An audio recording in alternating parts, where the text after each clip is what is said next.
Okay, I'll let everybody get back in here. I had to switch phones.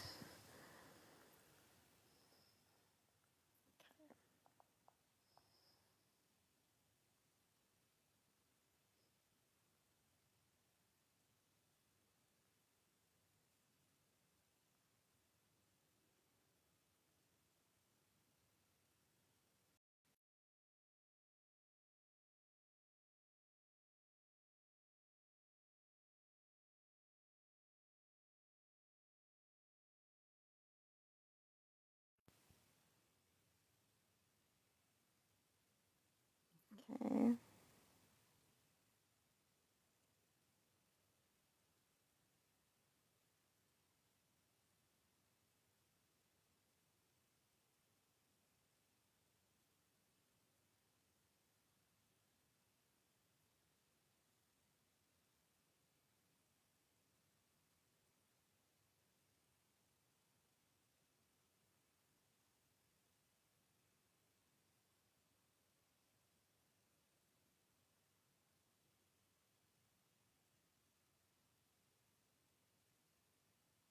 Hang on a second. Let me get.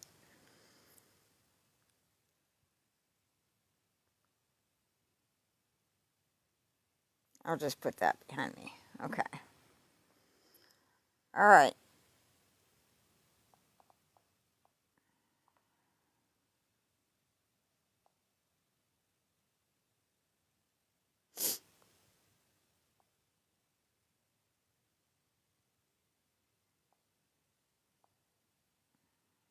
Okay. I'm going to read this first. This is the beginning of the emails that Nick sent to Dawn, but when these are the ones that Gypsy posted originally on the day she went on parole. But like I said, she posted them so that as you read them, there were 73 messages, and she posted them like at the end. So this is the beginning of Nick writing to Dawn. And the reason I'm reading this is I want to show you how he is a gentleman. He is very polite.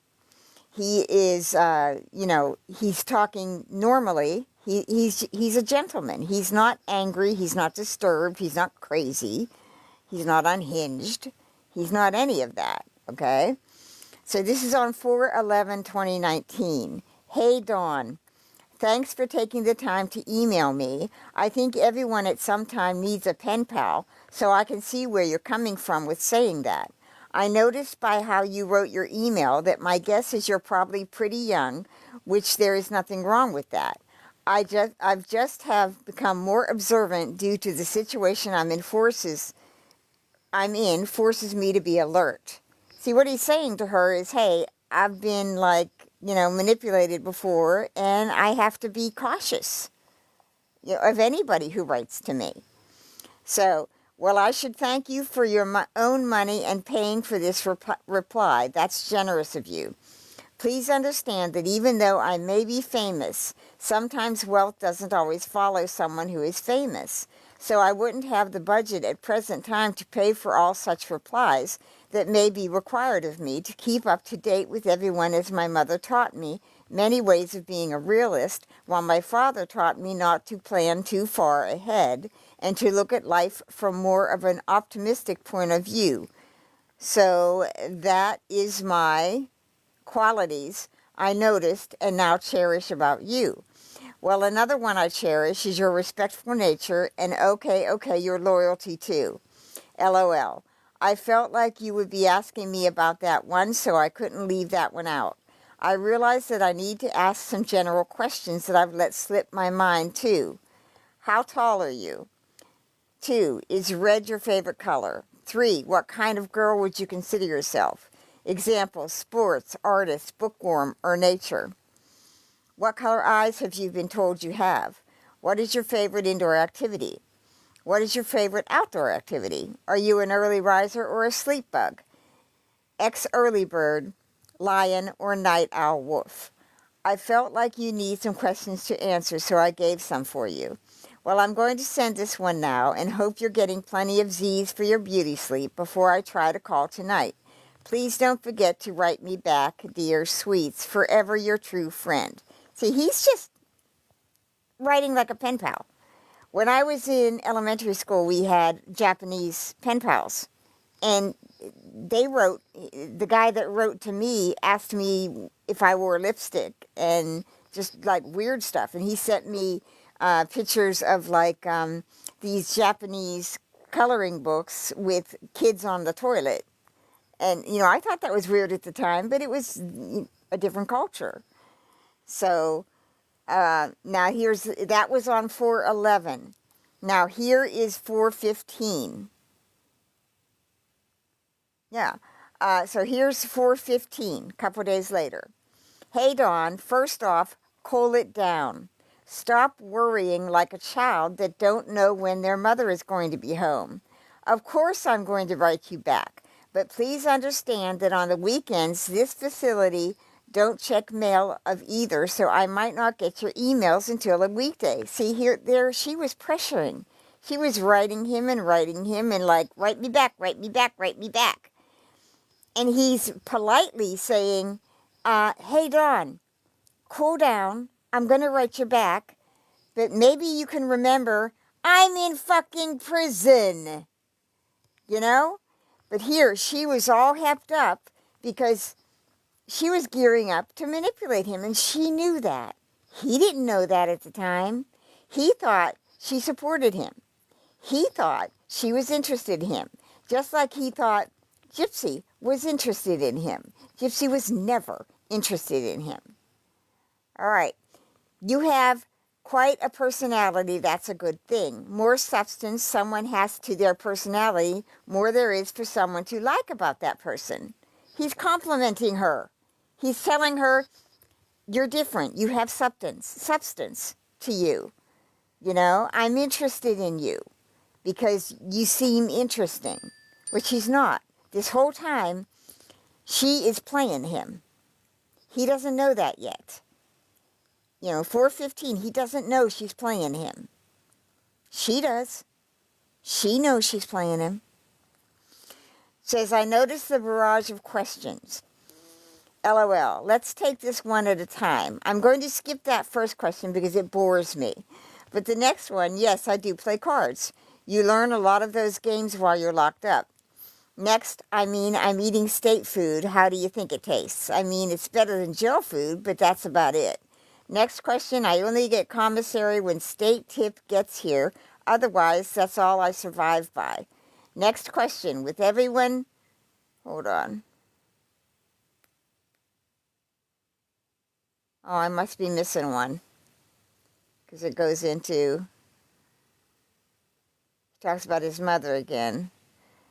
With everyone, as my mother taught me many ways of being a realist, while my father taught me not to plan too far ahead. So let's get to know each other slowly, because my father and mother, as well as grandparents, always told me true love has its own slow, natural pace. So, you see, if our correspondence ever blossoms into real love, it's because we gave it the time it needed to grow. Just food for thought. Please answer back at your most convenience, but soonest time possible, for I would like to get to know you as a friend first. Make that foundation unbreakable between us, then venture from there is what I'd plan on doing. Solemnly, Nicholas Godejohn. P.S. One last time, thanks again for paying for this reply. Makes me be able to talk to you easier. See, he's polite. He's being a gentleman. He's saying, slow your horses, girl. I'm not ready for a relationship. I'm in prison because of my last relationship. I'm kind of gun shy. I don't want to jump into anything. All right? So.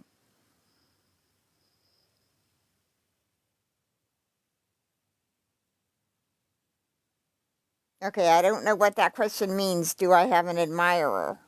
I probably have a lot of admirers. I probably have a lot of haters. Hi, CJ. We're starting in on the Dawn and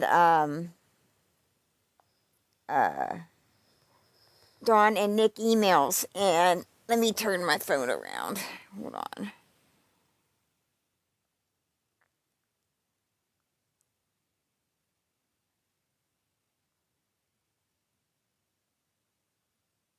Why won't my camera flip?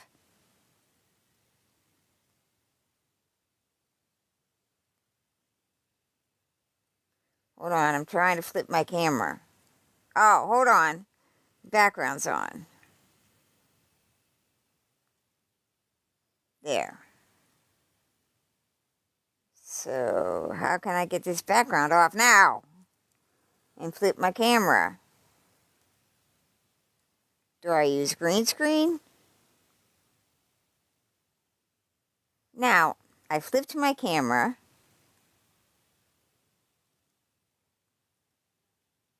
Do I take the background off?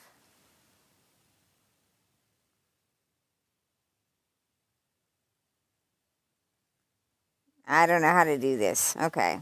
Now I'm gone, but the background thingy's on. All right. Don't know how to do this, so I'll just have to read it because it's not letting me flip my camera. What I showed when I started is this message from Dawn Bowker. And it was all about how she says, no, I need to find out all his alters' names. I need to beat him at his own game. I don't know, can you guys figure out what my part could be in compensation? Or if you don't need these, I know someone will pay for these, LOL. I just want to be part of this somehow and maybe toss something for my time if it's not fine. Now, what I was trying to show you is if you go over to my Gypsy Rose Digital Evidence group on Facebook, I've got all this crap posted up, all this background on Dawn. Dawn Bowker used multiple names on Twitter. Like I said, if you go over to, it's on Facebook, it is my Gypsy Rose Digital Evidence group, okay? I have all of the, and just, you can search that. That's public. So if you go up to the little search bar thingy, the little micro thing where it is, just put Dawn in there and all of this crap will come up. I've got the Facebook messages between Christy Blanchard and Dee Dee on there. I've got all of the background on Dawn on there. I've got Nick's appeal documents. I've got his the courtroom blog that takes every day of his trial. I have Dee Dee's autopsy. And then I did the Dawn like months ago. Here, I've got the alleged emails from Nick to Dawn, pages 60 through 73. And then I've got the background on Dawn where it showed all of her multiple Twitter accounts. She went by separate, different names. Hold on a second. And someone else had posted in here the messages where Fancy threatens Dawn. I can read those if you're interested in them. Let's see. And then I've got... Oh, hold on. That was in my other group. I have the background on Dawn where... Huh? Did somebody jump? Did somebody say something to me?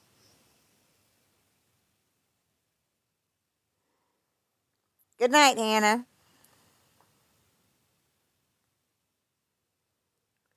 Okay. So, what I wanted to read is, hold on, the timeline I made. And all of those people that... Oh, no, that was my thing. Hold on. Okay, there it is. I made a timeline back when I first started collecting all of these messages from Dawn to Nick. And I want to read that quickly before I get into the actual emails from Dawn. On July 5th, 2016, Gypsy accepts her plea deal. March 11th, 2017, Mommy Dead and Dearest is released. November 13th, 2018, Nick's trial begins. November 14th, 2018, that's one day after his trial begins, Rolling Stone publishes an article on Nick's trial, and they call it the Mommy Dead and Dearest trial. Okay, hang on a second. Where's my other? I'm in my private group where I store all my thingies. Hang on a second. Where did I put that other timeline? Must be on my other TikTok page. Anyway, it's stored. I made a post about it. What I wanted to show you is basically Gypsy was working behind the scenes all this time to get herself the best deal. All right, and then once she got sentenced, took the plea deal and got sentenced, she started right away working on getting out of prison. All right, and spinning the narrative that would protect herself. Nick was on his own. Nick didn't have like Lifetime following him around wanting to tell his story. You know, Nick was completely on his own. He had his trial, then he had his sentencing in 2019, and then immediately in 2019, what happens with after you're sentenced and everything, your appeal begins immediately. So Nick's lawyers at the time, Nick's lawyers that ran his trial, they filed his first appeal. But they weren't the lawyers that defended him when it came around to taking that appeal to court. He had new lawyers. Those new lawyers were the ones who got this doctor to explain his autism and to explain how Gypsy used the characters to groom him. And those new lawyers were the ones who had Dan Gladwell testify that she was doing this with him before she met Nick. Okay? And they also had his old lawyers on the stand because they were trying to show how they misrepresented him, how they did not, call everything they should have to the stand, and how they did not impeach Gypsy when she lied on the stand. Okay? Okay, Audrey, just I'm going to just start reading soon in a minute, but basically what I wanted to show is immediately after Nick's trial, when he started his first appeal, Gypsy and them, the people behind Gypsy, knew that she had lied on the stand. So they knew they had to do something about that because it was out there. It's public record now. It's legal record that she lied. And where did she lied multiple times. She denied the relationship with Dan Gladwell. He never even asked her. All he said is, did you ever have any other boyfriends or whatever? And she's like, no. Well, she forgot a whole bunch of boyfriends and men she slept with. She might not have called them boyfriends, but they were men she slept with. She had relationships with them. And she continued to talk to Dan all the way up to till the night of the murder. Okay, and after, she continued to talk to Dan in jail. Now, so Gypsy's team, let's call them that, they knew that they had to handle her testimony and shit because she'd perjured herself. She lied. So what did she lie about? She said the characters were created for Nick's multiple characters. Well, Nick didn't have multiple characters, did he? So what do they do? They've got to come up with multiple characters that Nick had to show that Gypsy did this for him. It was plausible. So in enters Dawn. Okay, this Dawn Bowker person. Now, how they came to know each other, don't know, don't care. The reality is they all eventually found each other. And when they found each other, then they started this manipulation of Nick. So what do? They go to Facebook and they start all these groups. There's a group called By Proxy. All right? Dawn's in that group. Dawn, Gypsy mentions Dawn in emails from prison. Okay, hang on a second, let me pull that up. Okay, I know I had it. You know what, I'll just go into my files and start reading. So, I got everything on different things. Okay, emails and texts. All right. I've got the original emails from Gypsy in prison, and I've got all of the emails from Dawn and Nick. Now, there is a prison email where someone writes to Gypsy and tells her that there's this Facebook group called By Proxy that Dawn Bowker is running, and that it's, that it's an anti-Gypsy group, and that Gypsy should be cautious of it. And then there's a prison email, which I'll try to pull later, that where Gypsy is talking to Ken, and she's talking specifically about Dawn and Fancy going on Dr. Oz. That they're going to go on Dr. Oz and talk about the Nick emails. All right, and Gypsy's always pissed about everything that she can't control. But I'll pull that one later to see. Okay, all emails from Dawn. Okay, so I just read the one from Nick, where it was 411, that he was being real polite with her. Now these emails that have been floating around for a long time, they start. Hold on.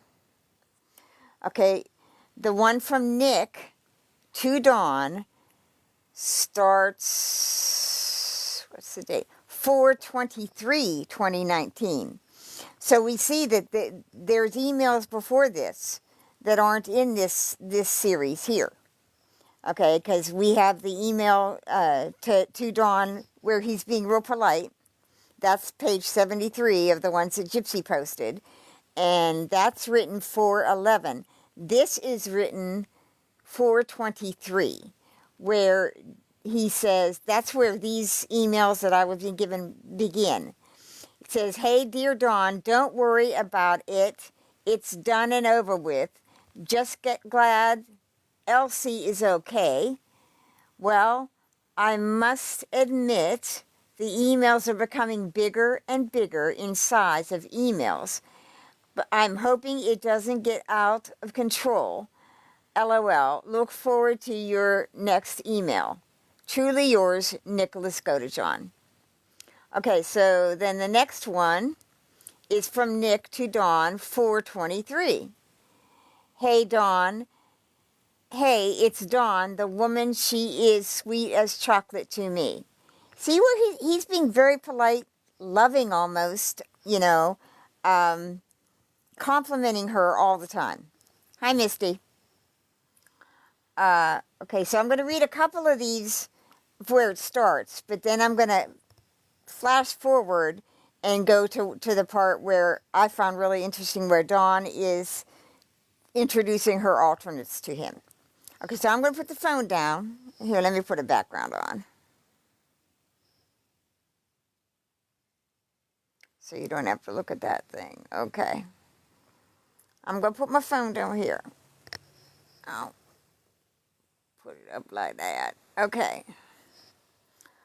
All right, because I'm going to have to turn my other phone wide. So, this is how these were sent to me, and this is where they begin.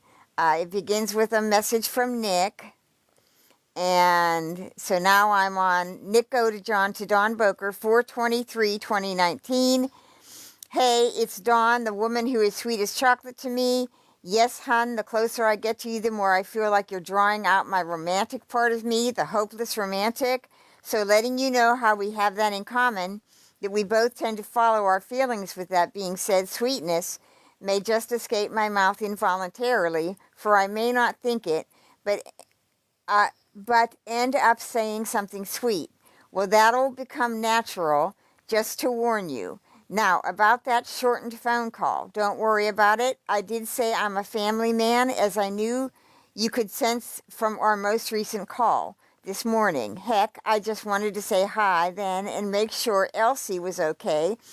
Lately, I've started to allow my intuition to take off, and if I just knew they were up to no good, not meaning to use that phrase, but yeah, if I sensed it, I would make it known that I see right through them, and then tell them to have a nice day. LOL. So yes, dear, I've started letting my intuition lead me lately. Wow, I called you dear. Yay. I told you it would come out naturally. Probably by the time we're together, I'll be so much worse. But, yes, I understand you're looking out for me and truly appreciate it. Smiley face. Yes, I can say we're best friends, but until we're in a relationship, I'm not going to say that yet. Sorry, I stick by my code very closely.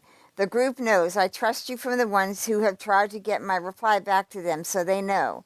Oh, my turn to answer questions. How lovely. What is the one thing you would never do again? You see, back when I was 15 years old, you know that part where we all go through our rebellion stage. Back then, I thought that I could make it by myself, so I ran away from home. Problem, it's wintertime. Yeah, I won't do that again. I only lasted a whole day before the cops found me. By then I had my legs frozen bad enough I couldn't feel them, and I had trouble walking due to the awkwardness of such a sensation, and yeah, my dad was not happy at all when I got home. So yeah, I won't do that again. Would you rather be twice as smart or twice as happy? Twice as happy. What happened the last time you cried? Actually, that's recent. What happened was me realizing how amazing of a woman you've been to me. It just humbles me more and more each time I think of it.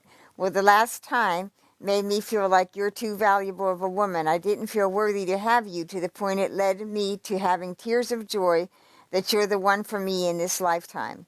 What happened the time in your life when you were the most nervous to do something? I guess the only thing I can think is a time when I was nervous, like you described, was the time I tried to beat a light before it turned red on foot. I remember getting splashed by a turning car as I approached the other side of the crossing, and remember swearing at the driver. I was drenched. What would your parents be surprised to learn about you? One easy one is both don't know I'm an empath. I hide it well around them. What's your worst habit? The answer would be that I've been legendary to make items disappear where not only will I forget where I put them, those around me can't seem to find the items we're looking for. That's the worst I can think at the moment. No, I don't know how I do it. What superpower would you have for one day? I would want to be able to heal like Wolverine or Deadpool would be my answer. What fictional character do you have the biggest crush on? That would be a tie between Mystique, Harley Quinn, and probably Bella from Twilight. But that would change at any moment, though. Side note, I grew up with a crush on Baby Spice from Spice Girls. I figured I would throw that out there. Now, about the pictures, those ones will suffice for now, but in person I want to see those pearly whites. I really believe that you have a great smile. If you use it more, or from the song by Vitamin C, put a smile on your face, make the world a little better, put a smile on your face. Well, I had to quote her song because I felt it's necessary. Time to wind down. Good night, beautiful. And can't wait to read that next precious email. Forevermore yours, Nicholas. Go to John. P.S. Hugs. Oh, he. Smiley face. Okay, there's another from Nicholas to Dawn. 424. Dear Dawn, thanks for everything you do for me. As for Sally, don't worry. I rebuked her after defending you and associated this verse of the book, Ben Sira, to her. Ben Sira 25:19. There is hardly an evil like that in a woman. May she fall to the lot of the sinner. That's directed towards the evil woman, not you. You're too godly for it to be directed towards you. But yes, she knows that I see her as an enemy now, so I can only hope she disappears. Once she attacked you, that made her my enemy. Remember, I'm protective of you as well. So now if you were smart, she'd leave you and me alone. I told you that and meant it. You have my back, and you always have me for protecting yours. I wasn't talking about our energies and us being soulmate material for each other for nothing. The only time I don't mean something is when I'll tell you that I don't. Otherwise, always believe what I say. You beautiful soul, gorgeous body, amazing mind, you. I meant it. We're going to together beyond the grave. I'm not joking. If I die before you, I will comfort you on your bad days from the grave. And that isn't a lie. I'm 1,000% serious about that. Just always please don't do what all my exes did and drop the ball on your side of things when you can clearly see that I'm doing my side and keeping up with it, because I assure you I would do my part and keep up with it. I know you can do yours. You've already proven you can. Yet another reassuring email that I meant completely. I hope I made my intentions clear because it's true how I see it. Can't wait to see your next email, dear. Forevermore yours, Nicholas. Go to John. P.S. I'll show you my fierce rebuke to her when it enters my sent box. I promise I will, so you can see godly words to the wicked. So there's another one, 424. He's written her on the same day. Okay. This is another one about this Sally. I don't know what happened with this Sally. But what I want to do is I want to go down to the kind of like the beginning of this Sally. But what I want to do is I want to go down to the kind of like the beginning where Dawn was starting to manipulate Nick. You already see where he's telling her, he's trying to find out, are they soulmates, you know? Hold on a second. And this whole time that Nick believes this woman is interested in him, just like Gypsy was, he's believing that this woman really truly is in love with him. You know, she wants him. She's his soulmate. She's telling him, you know, there's when he finds out that she's not on the up and up, he is very angry. And she's begging him to believe her. She's begging him to believe that it's these other women that are trying to keep them apart. Hold on, I'm going down. There's 89 of these. Okay. Here, so those were 411. That's when they started this, 2019. Here's 9/9/2019 from Nick. Dawn, you were using me from the start. Do you really believe that I believe you when you say you worship me? Give me a break. No one worships someone else, treats me like you did, just using me using me for fancy's info. I'm not dumb, so stop acting as if I am. See how easily you moved on. You never worshipped me. No one has ever done it. If you did, I would have known. Well, you just proved again that you wanted to use me again. Stop the bullshit. If you truly wish for us to work, you should stop fucking attacking me. Didn't I say that true love doesn't become rude?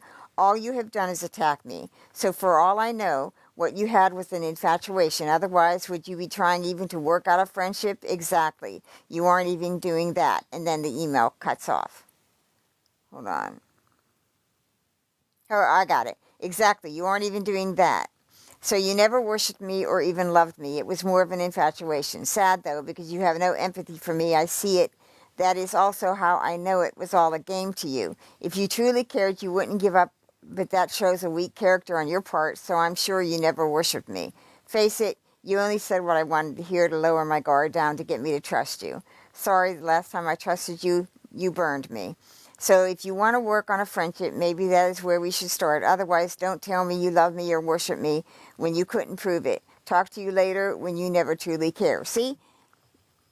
He feels like she betrayed him, and she was always playing him. That's what he's saying. The relationship, you know, Dawn is out here in the world lying about Nick, saying shit about Nick, wanting to go on Dr. Oz with Fancy, and Fancy's writing to Ken, talking about all these emails, saying that Nick is dark and disturbed, and Nick finds out. Dawn is lying about the relationship, saying that it was longer than it was. It lasted like 4 or 5 months. And Dawn is pretending like, how did he find out? That I'm not sure of. Well, okay, there were all these groups on Facebook, and they're gone now. I couldn't find them. But his dad was in some of these groups. And I don't know if his dad told him or if these other supporters told him. Like, people are in the prison emails, they're warning Gypsy about these Facebook groups.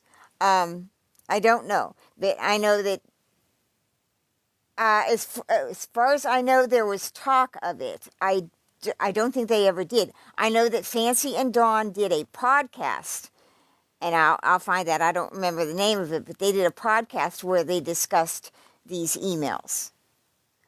But yeah, as far as how he found out, I know that over on Twitter, there's the Nick Go to John support group. And that they were publishing, that in 2019, they were posting on Twitter about this whole situation. They posted when Nick confirmed that they started talking in April, and that he found out about them in like June or July. So, yeah, hang on a second. I'm trying to get my phone. Sit up here. Whoops. Okay. So hang on a second. Where was I?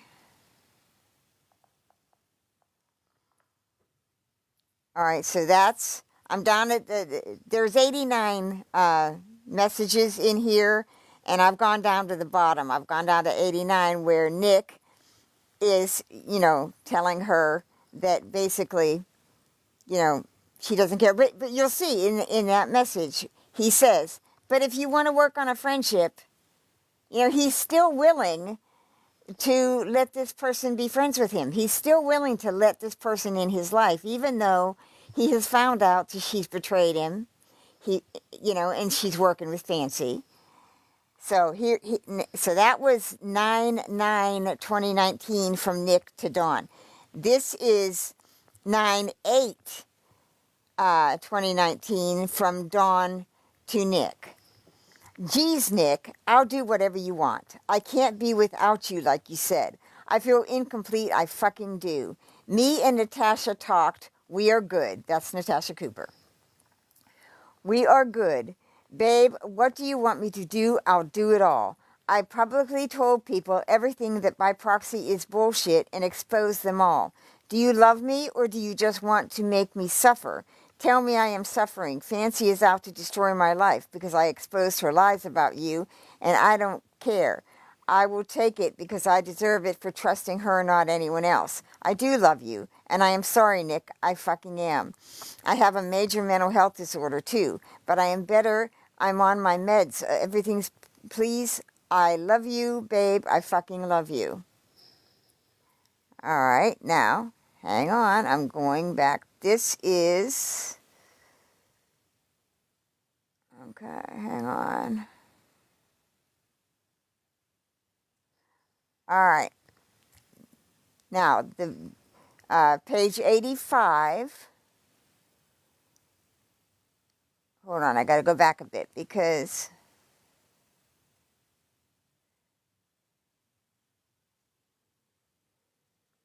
there's a bunch of angry ones, but I want to get to here. This is where Dawn begins to introduce to Nick her multiple personalities. Now, keep in mind, remember the one I showed when I started, where Dawn is asking, what are the names of Nick's altered personalities? It's over on Sullen. It's on Facebook. It's called Gypsy Rose Digital Evidence. And then I have another one called my Maid Russell group, where I started putting all of this stuff up there too. Anything that I do over here on TikTok, I do. Hold on. Here's one from, it's out of order, but this is 7/1/2019 from Dawn to Nick. I cannot believe you apologized to Natasha. She just said in her live, you are not ever getting out. Do you know who agreed? Your father and the freedom fighters, Isaiah and Kim. Wow. They are using you as a platform for bullying. That is what I am working on, to bring light to how these people will at all costs use someone like yourself for stardom and Facebook likes. It's crazy. I don't speak to Natasha or care to speak to any of them fake people. You obviously lied to me about being able to see the truth in people because you are totally allowing all of them to use you. You tried to contact all these news outlets and she tried to contact all these news outlets and they think she is batshit crazy, Nick. You changed so much. She says such vile things about Gypsy, someone you supposedly always will care about. But here we are trying to show you the truth. I am sorry, even your dad tried to sell you out for $100,000, but instead of talking to you and telling you what they really offered your dad, a good lawyer, and if for any reason that you lost your appeal, they would have got you into a mental health institute and you could have got real help and been able to have more freedom. Instead, you put your life in the hands of people that make fun of you and exploit you for money. I never lied about you to others. You need help. Anyone that can murder someone and then turn around and tell a woman that they love me, that Taran will grape me, and Nikolai, if uncontrolled, will kill again, needs professional help. I stood by you because I loved you. You did this, not me. I took your rants and your mean emails and phone calls and allowed you to yell at me. All I said is to think before you do it next time, and you could not help yourself. Good luck, Nick, because at the end of the day, you are nothing more than them, than Facebook likes and money. I am moving on in my life as an advocate for real things that plague America, not some bullshit Facebook group, Dawn. Okay, now, wait a minute. I can't read the chat and read the message at the same time. So, TikTok Hannah, what are you asking me?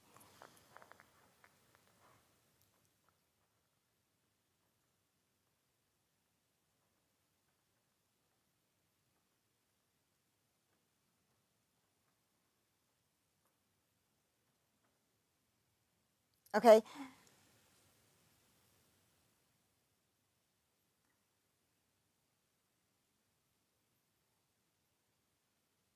okay. Hannah, I have not gotten to the emails where Dawn is completely manipulating him. All right, but here you can see, you can see in that one where she is quite a bit. Okay, now, hold on a second.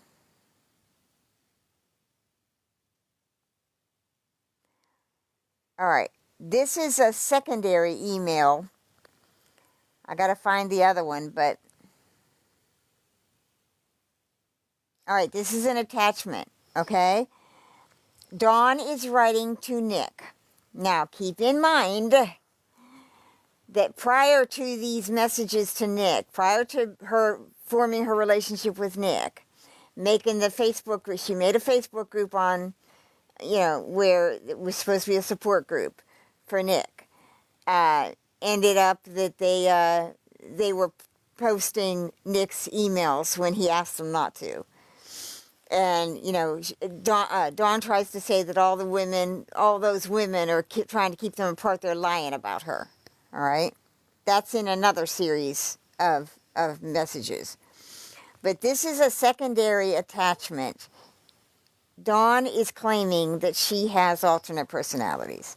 Nick, I wanted to introduce the rest of the ones I could get to come out and talk to you.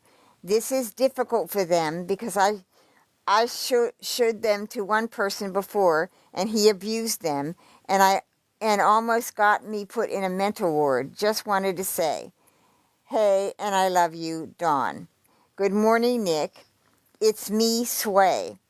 I know you have already met me, but would like to really introduce myself. I am very sexual and charismatic. I love to be flirtatious with my daddy. I also can be very sassy because I am such a brat. I misbehave sometimes and need a good spanking and put in my place. I have a very high appetite for schmecks. Just thinking about you makes my tight little Pussy so wet. I am 18 years old and ready to play Sway. Okay? Sound familiar? Anyone? Does it sound familiar? Hang on a second.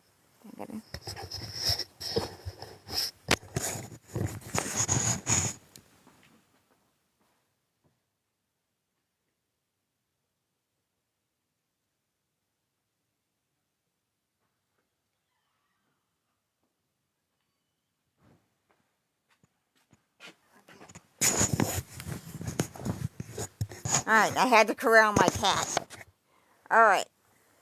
Exactly. Doesn't it? Doesn't it? So all of a sudden, this person who contacts Nick and is asking someone, what are the names of all his alternate personalities, because I want to beat him in his own game.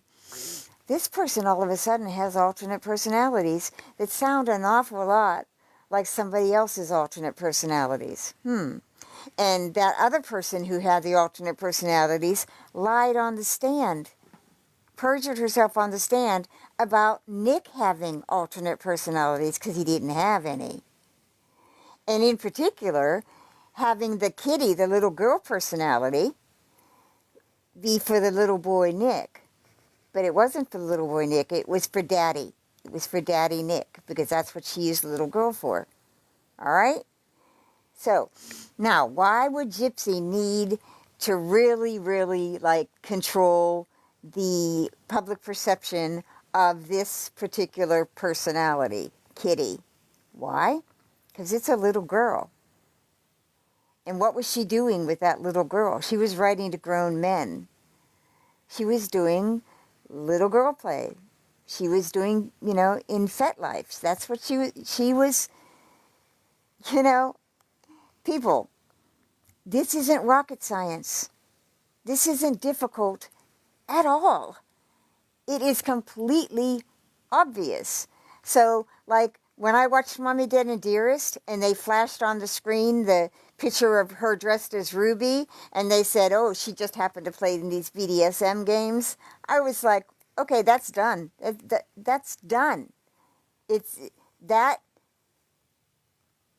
debunks everything. So that's why Gypsy does not want you to go back to 2009, 2010, and 2011. She never talks about it. She doesn't want to talk about Dan Glidewell. She doesn't want to talk about VisionCon, because it debunks everything, because that's what she was doing. She was using those personalities with Dan in fetish play. Okay, so let me continue. I'm going to try to go up further, because that's the second one where she introduced. There's another one where she originally introduces him, but these are all mixed up. Hang on a second, let me...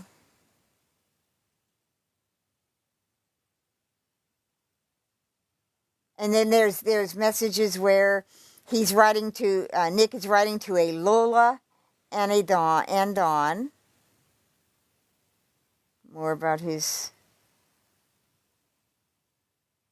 hold on. Because this one, when I read these, he refers to himself as Mr. Smiley.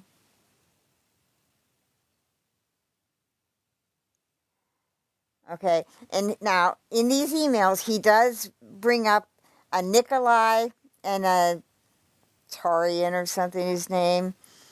But I believe that, because here, where was that? That was 6. Because this messaging only lasted 5 months. So here in 4, 2019, you see he's being polite and, really gentlemanly, calling her beautiful, sweetest woman in the world, soulmate, all that shit. By 6, 2019, he's saying to her, I already regret you meeting Nikolai, because you had to meet him when he directed the rage towards you. I don't know if I believe that's from Nick. I really don't. I think they faked some of these emails. Trying to find the one where she initially starts telling him about her altars.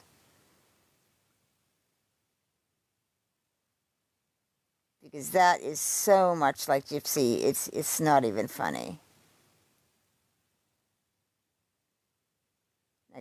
Give me some time. Okay, then there's someone from Don Bowker to Nick, but it's, hi Nick, this is Alexia. I needed to speak with you. I hope you still care about me, so my mom knows I am in Natasha's group and I've been watching her lives. She said outright she does not support you on so many occasions. This Kim girl, the one who is trying to destroy our family, is really pissing me and Elsie off. Sorry for the language. I love you, Nick, as a stepdad, and I know you wouldn't lie to me because we have a special bond. Why are you allowing them to destroy our family? Your dad called my mom a swamp rat. That's supposed to be my step-grandfather. My mom took down the group because she found out that Kim was the mole working for Natasha.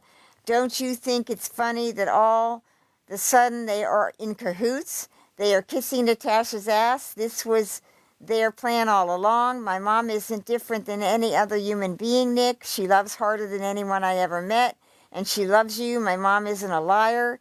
I just can't believe you are listening to these people.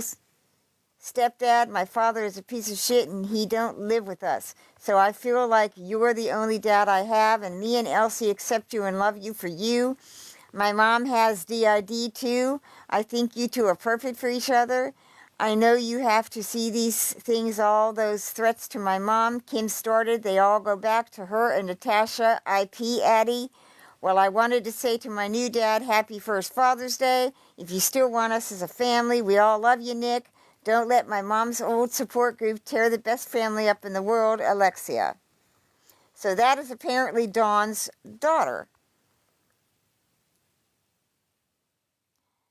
Here, Dawn on 6/14, Dawn Bowker to Nick.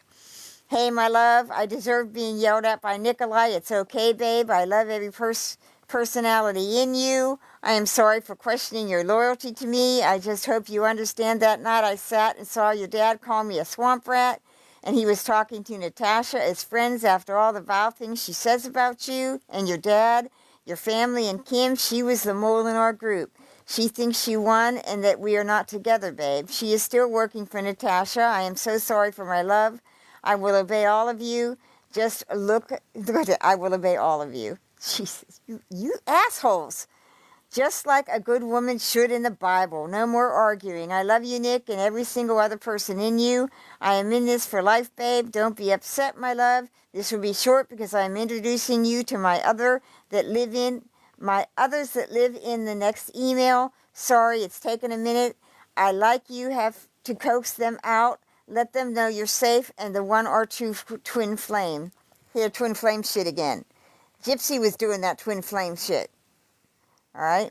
We all want to know all of you, Nick. You're right. I will not argue anymore. Please, let's get to know all of us and mesh them as a family we all want to be. You are the sexiest, most complex, strong man I ever met. I'm so thankful to God he brought us together. I've been waiting for you for so long, and now I get to finally be with my twin flame, my soulmate, Dawn.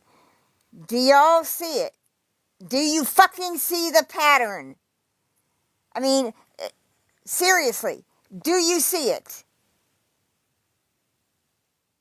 This isn't even hard. This is why we've never seen these. This is why Gypsy would post the angry ones from Nick to make him look unhinged. This is why over on Reddit, those emails from Nick yelling at Dawn were always posted. For the past how many years those have been over there available on Reddit, but these have not. The Dawn part has never been posted public available. Never. I've never seen it. And everybody was saying, look, how are we to analyze these messages from Nick if we don't see what he's responding to? We can't see what Dawn was saying to him that made him respond the way he did. A conversation is two ways, not one way. But they didn't want to show these because these shows how Dawn was manipulating him. And she was manipulating him in the same way that Gypsy did. So hang on, I'm trying to find. There's a whole bunch about the groups and Natasha. There's 83. It's going to take me like 4 hours to read all of these. So what I wanted to get to tonight is where Dawn is claiming to have multiple personalities.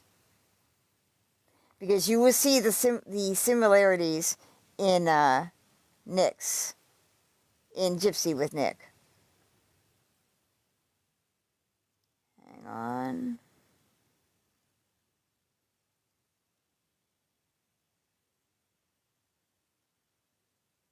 Give me a second.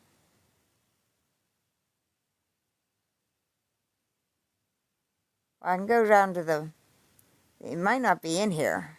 I know the bottom one has it. So I can just go down there and read those ones. Try to, I said, this takes time. It takes like, 10 hours a day just to organize all this shit. Yes, I completely, yes, you're right, Sullen Beauty and Patty. I believe that Gypsy ran all of this. I really do. I believe that Gypsy was in this from the get-go. And, she was running it all. Because there's another email from prison, I don't know if I'll get to it tonight, but where Gypsy is writing to, it's not Dawn, it's another woman that is supposedly dating Nick, and she's warning this person about Nick. Okay, hold on. All right, there. Okay, this one.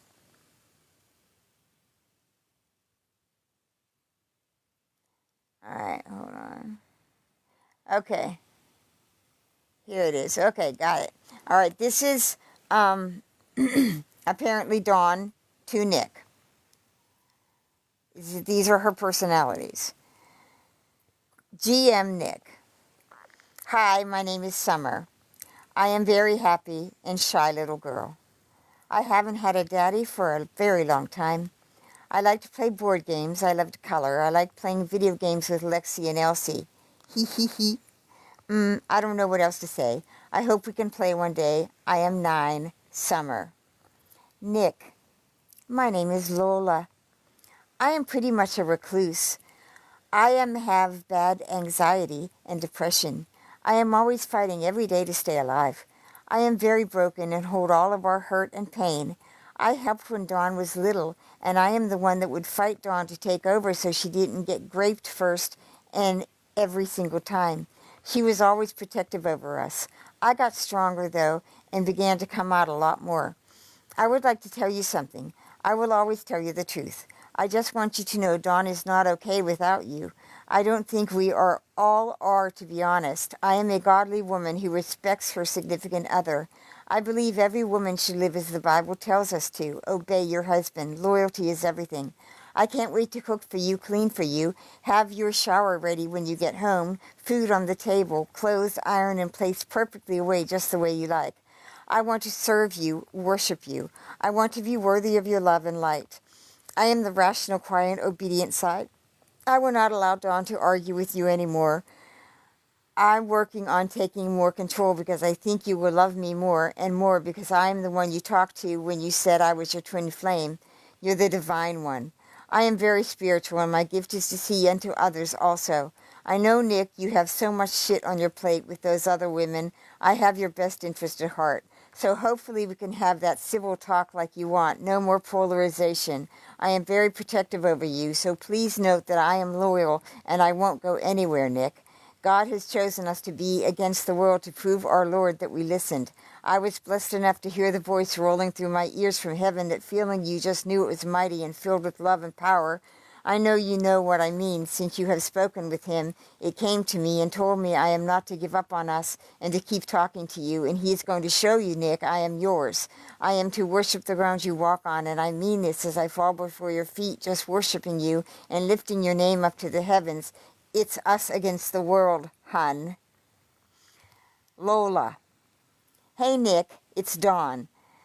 I can coax out right now. Maybe once I see you interacting with them, they will come out. I hope you're doing okay, babe. Well, I am going to my sweet, sexy love nugget, Forever Dawn. Catching the pattern. Are you catching the pattern? Do you really think that Dawn wrote those profiles for the... Here's Nick to Dawn. Hi, Dawn. Thanks for showing me each one. I know you still have more. They'll come out when they're ready. Love you too, and I'll see how each may match up with my personalities. Hi, Sway. I've done a very good job of introducing yourself to me. Or wait, yeah. Hi, Sway. I've done a very good job of introducing you, especially for an 18-year-old. After talking to you a bit, I feel I'm dominant. Personality would be perfect for you. A dominant person. Because what you said in your introduction fits his criteria perfectly, because he does indeed like to put the daddy's little slutty girl type into her place. So I'll have to introduce you to Max one of these days. It says, hi, Gremlin. Thanks for introducing yourself as well. It seems you'd be the... I'm not sure. Something inside Dawn that I was warned about. It's nice to make your acquaintance. Gremlin. I don't know who this Gremlin is. It seems, however, that you may fit Tarian. That is the sexual demonic part of me. I just say be advised, once Tarian meets you, me knowing how he is, he'll first test how willing you are. Then, if willing, he'll take you. Very roughly, but since you're a perfect match him for him, I'll give you a head start on knowledge about him just by saying he does enjoy rough sex, but his favorite is grape.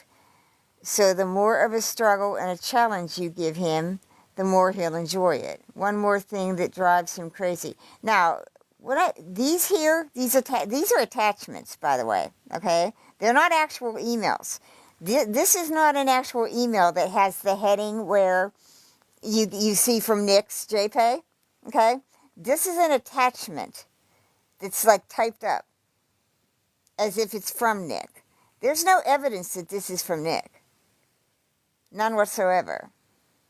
All right? So these attachments very well could have been written by someone else.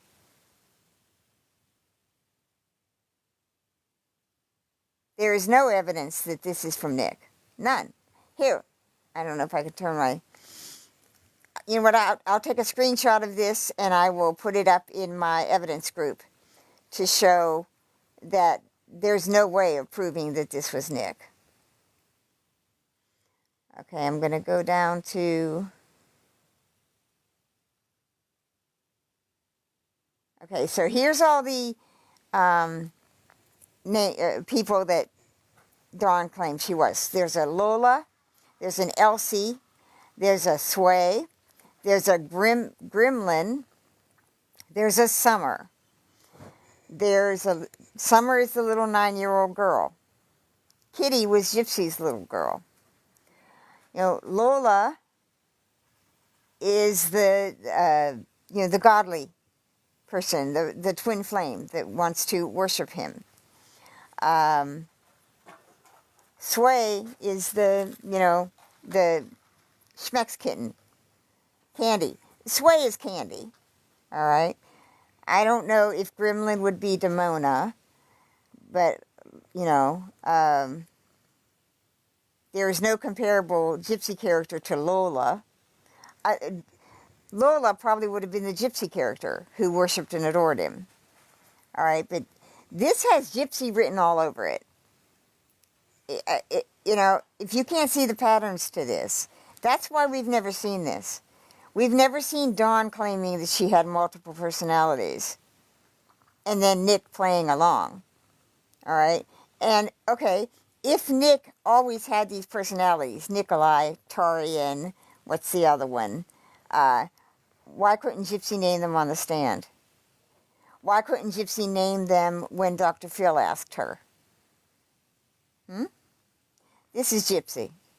This whole thing with Dawn, and they were trying to manipulate Nick into claiming that he had alternate personalities.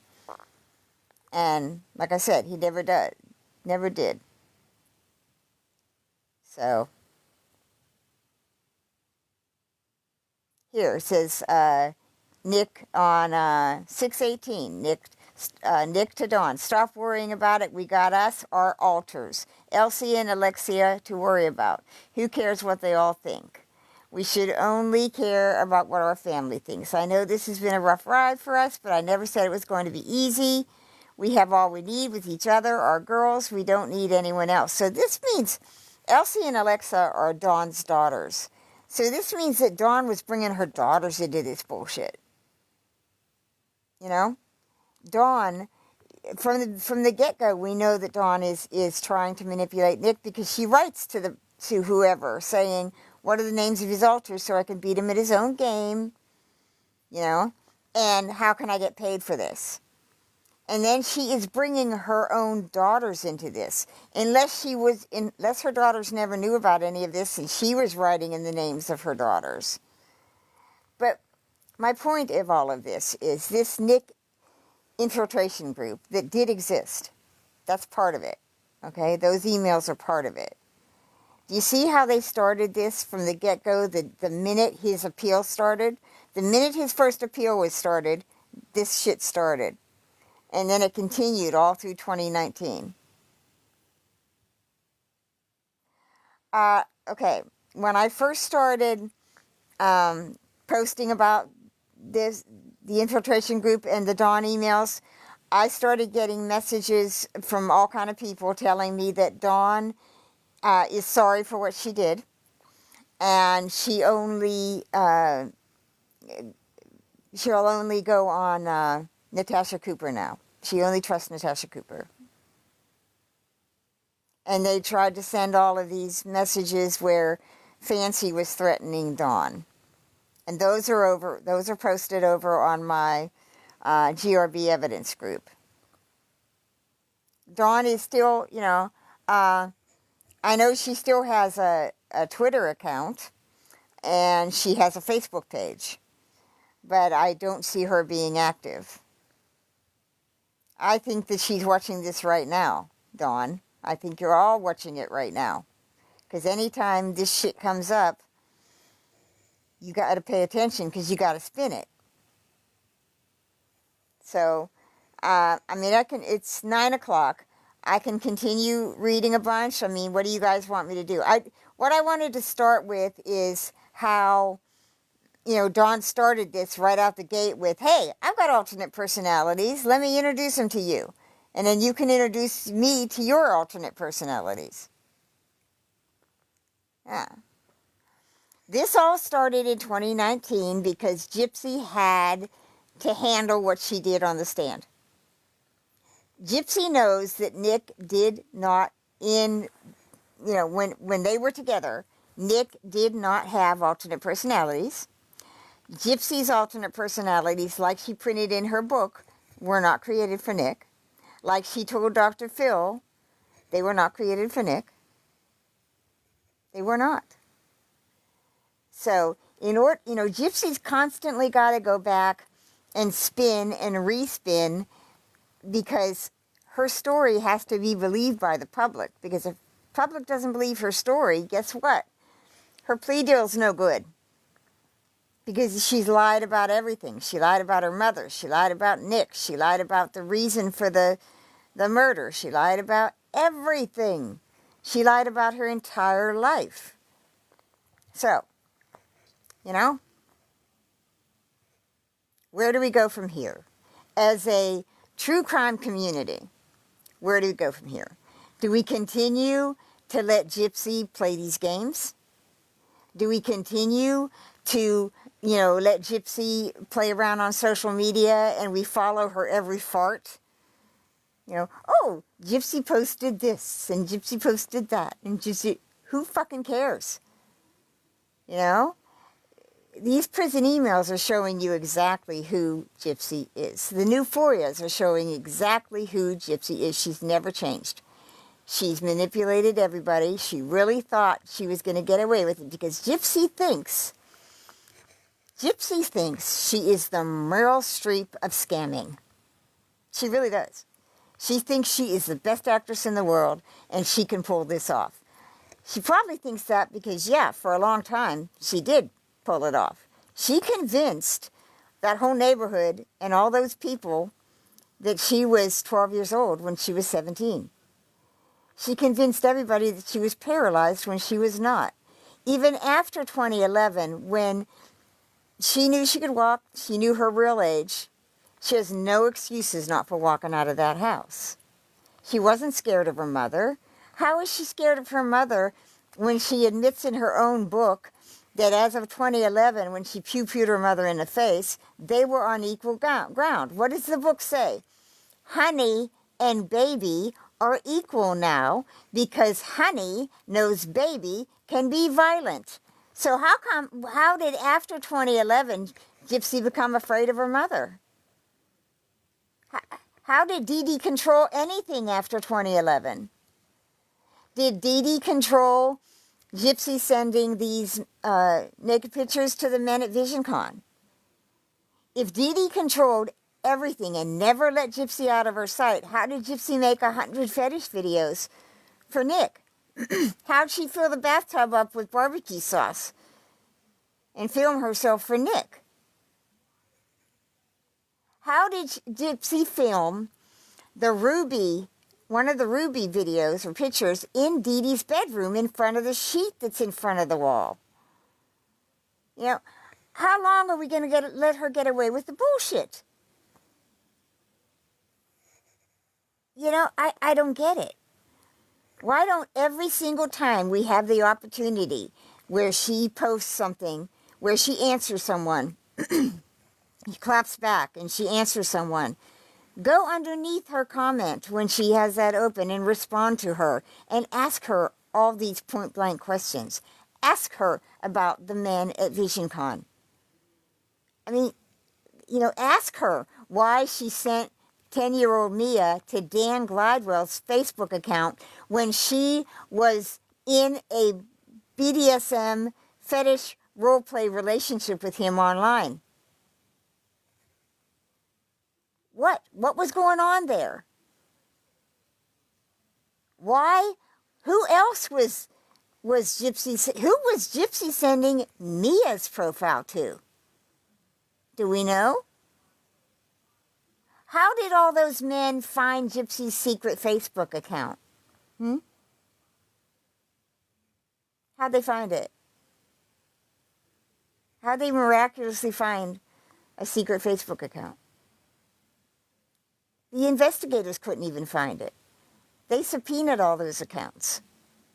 Someone was giving Gypsy's social media to these men. Now, these men in 2009 at VisionCon, these 30-year-old men that Gypsy was sending the naked pictures to. And we know that's a fact because Ruby told Nick that she did it. All right, so there's an message in evidence that has Ruby saying to Nick, yes, I did this. I sent these pictures to these men because I wanted attention. All right, so Ruby admits it. So that means that Ruby existed in 2009. See how that works? See how it's a simple step? It's just a step. So if Ruby is telling Nick that she emerged in Gypsy and sent those pictures to those men at VisionCon, Gypsy is admitting that Ruby existed in 2009. There you go. Boom.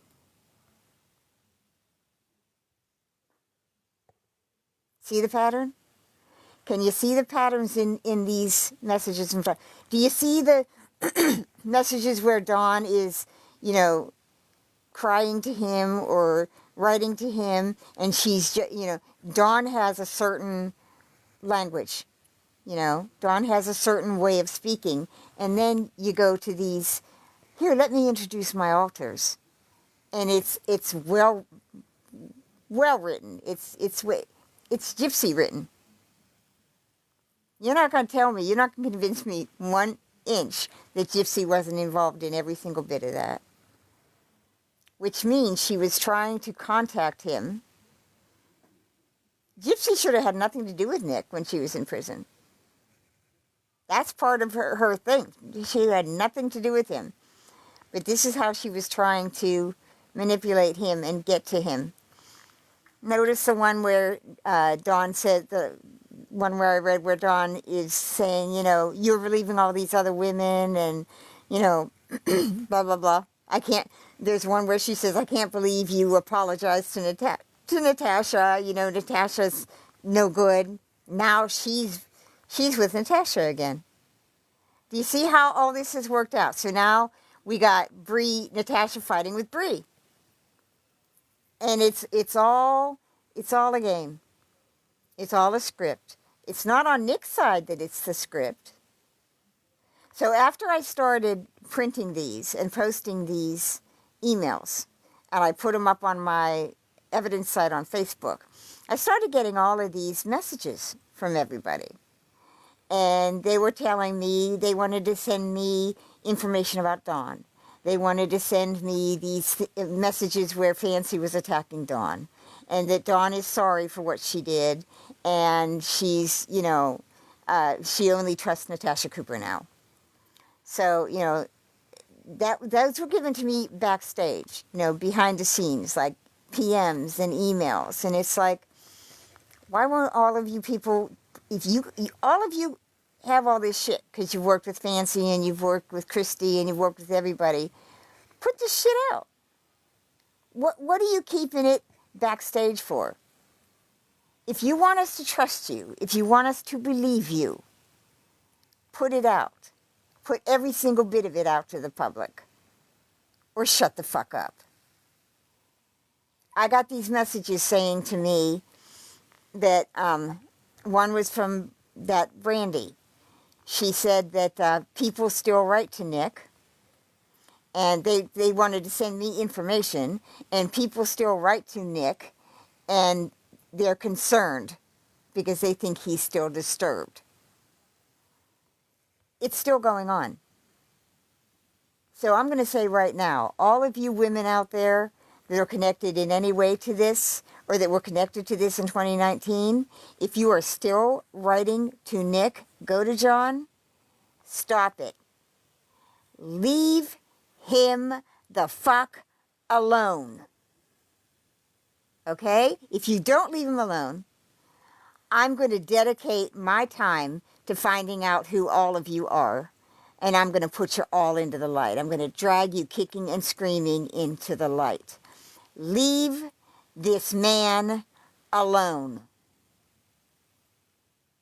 Got it?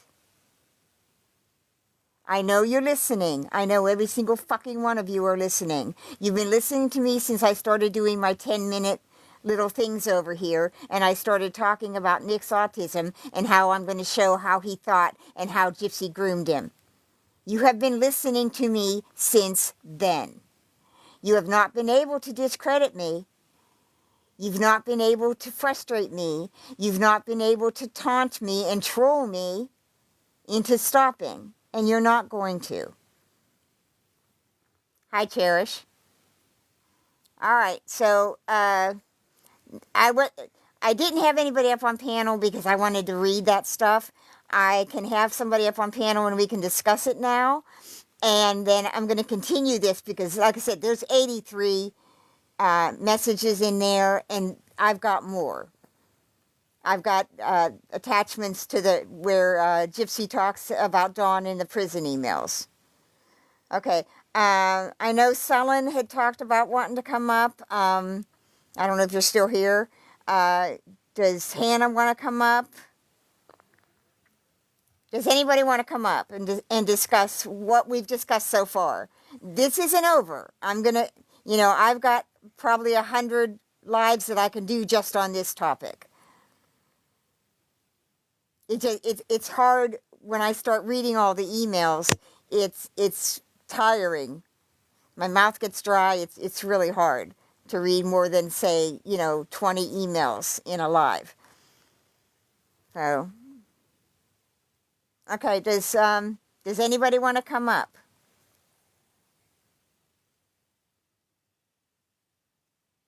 Oh, okay, Magic, that's fine.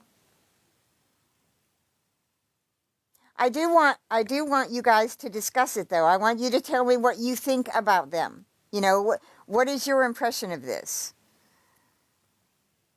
The first time, it took me hello, Starlight, by the way. Thank you. She's the one who sent me those the email messages from Dawn. Um, and to her credit, she said that she had never posted them in public because she was waiting. She didn't want to hurt Nick's appeals or any of his legal thing. So, um, you know, I respect her for that. I really do. I respect her for that.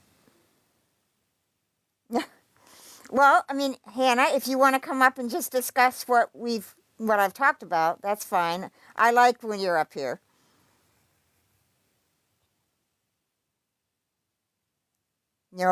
Does anybody have any other questions that, about the emails?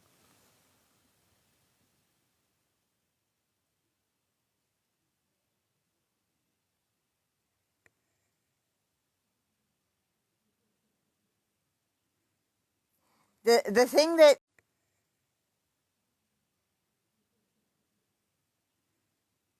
the thing that struck me right away. I just look, my short term memory sucks from my stroke. But Yeah. what I'm trying so Natasha was interwoven with that to the point where Nick could say that he trusted her. I don't know that Nick trusted her, trusted him. Okay, there were all these groups on Facebook, and Nick's father was in a couple of them. There were Nick support groups and there were Gypsy support groups. And apparently, this Natasha Cooper was in like a bunch of them. And then also, Natasha Cooper has always had a Facebook page called like True Crime with Natasha Cooper. Uh, and I think been in multiple groups. But um, like I said, Nick, according to MPG Cornerstone, Nick says he only talked to Natasha like one or two times, but they did not have any like continued long term, you know, relationship. He Um, didn't, but what about Dawn? She seems to be all up in Dawn's stuff. yeah. It actually, Natasha recently posted stuff about Dawn recently. Huh. So yeah, over on her Facebook group, True Crime with Natasha Cooper, she posted about Dawn. She posted that she was going to go live and read stuff from Dawn, like correspondence from Dawn. I think it's recent correspondence. Well, the messages that I was getting from people right after I started posting, what I did is I started posting when Gypsy posted on her parole day, she posted all of Nick's side. She didn't post anything from Dawn. She posted just Nick's response, and he was angry and yelling at you know, and she posted like the end of it at the beginning so that, and nobody was able to pause and read all of it. So, but I did. I collected it all and I put it over in my evidence group. And I went back to page 73, which was where the first one from Nick, where he's calling Dawn beautiful. He's asking her about God and her family. He's vulnerable. He's telling her Dawn stuff about him growing up with his family and the difficulties that he had with his mom, and all kind of stuff. He is, and he's telling her. He's saying, "Hey, I'm gun shy. I'm in prison because I did this for this person I was in love with. I'm kind of, I'm not going to just rush into something." He's telling her, "Slow down. I want to get to know you." But she has an agenda. He does not know when he meets her in April, when she approaches him and says, "Hey, I got this support group for you on Facebook, and your dad's in it, and we want to start letter writing campaigns. We want to support you. We want to get you out. We want to get you a lawyer. We want to collect money for you. We want to help you." He doesn't know she has another agenda. Nick does not know in April of 2019 when it starts. and she's being all nice and saying she's in love with him and she worships him, that she's really trying to get him to claim that he has multiple personalities. So that Gypsy can say, okay, these are the names of his multiple. This is what I made Kitty for. This is what I made such for. This is what I made Demona for. All right. But she can't say that. Why can't she say that? Because Ruby wrote to Nick and said, I emerged in Gypsy and used Gypsy's hand to take naked pictures of me and send them to the guys at VisionCon in 2009. So that means Ruby existed in 2009. But when Gypsy gets to the Dr. Phil show, she can't name Nick's alters. When Gypsy gets on the stand, she can't name Nick's alters. And specifically, she says, Kitty, the little girl, was created for Nick's little boy. What was Nick's little boy's name? Didn't have one.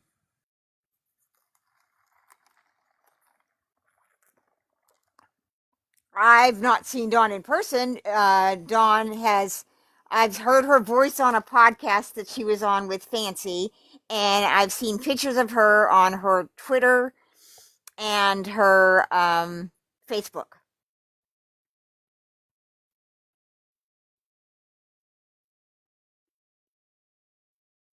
Yeah, yeah, Hannah. Dawn did. In fact, I'll. Join. Hi, Chaos.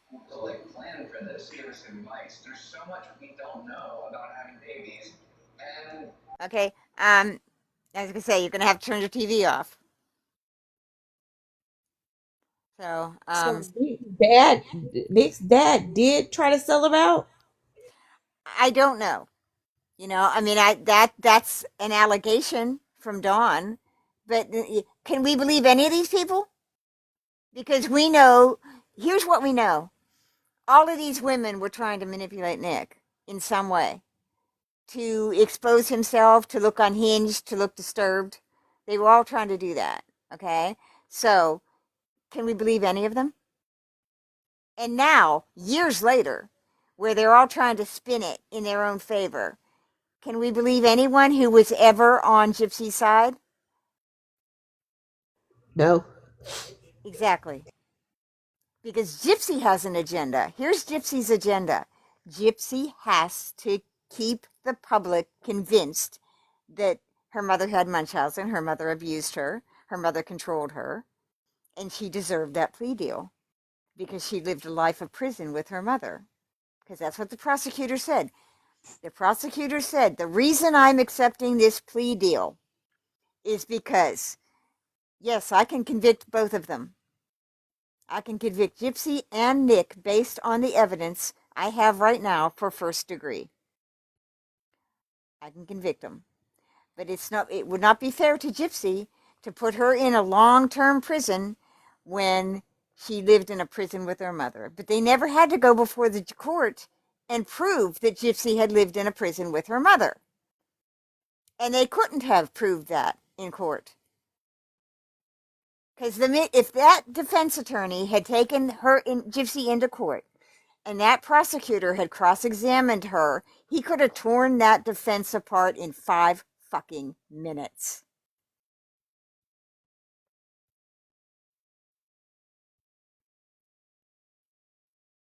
Yes, yes, Whisper. Dawn is her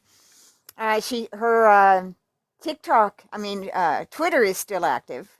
Oh, she had multiple accounts on Twitter, by the way. Next live I do on Gypsy.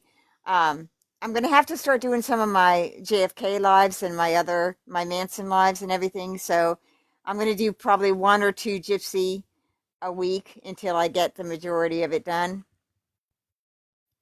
I think she does have 2 on Facebook. I know she had. I think she had 4 on Twitter. She also went by alternate names. She went by Dawn DeSelva.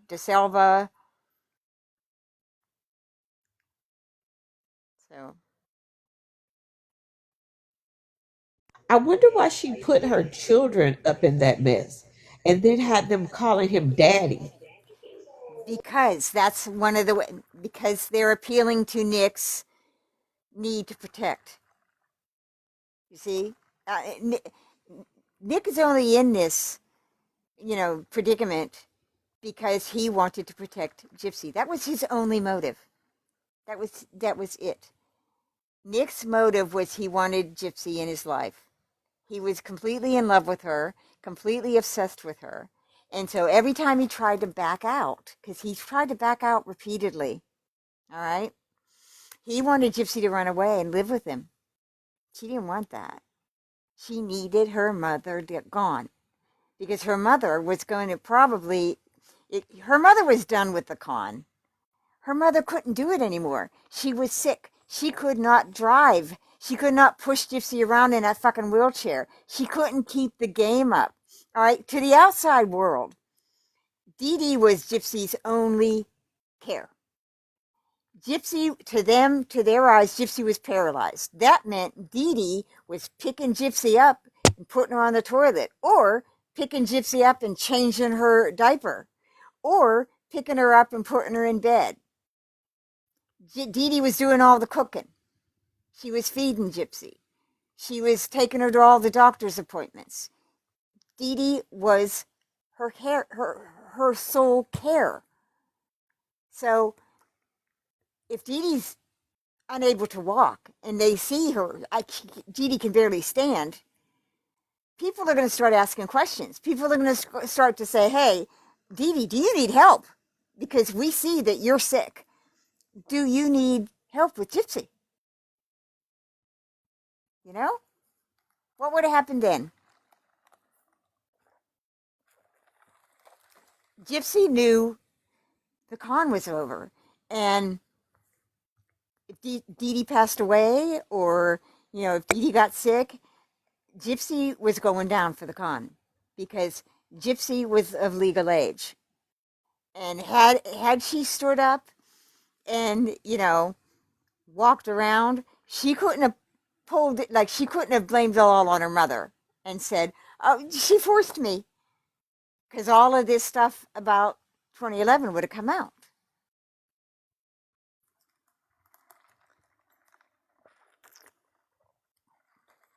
Do you really think that if the con was exposed in 2011, 2012, okay, if the con was exposed then, that those men at VisionCon that Gypsy was trying to swindle or blackmail by sending these pictures, that they would not have come forward and said, hey, this was going on? Those men had to have told someone. Okay, maybe they didn't go to the police. All right, maybe they didn't, because here's what they probably thought. Those men at VisionCon thought she was 13 years old. They also thought she was mentally slow.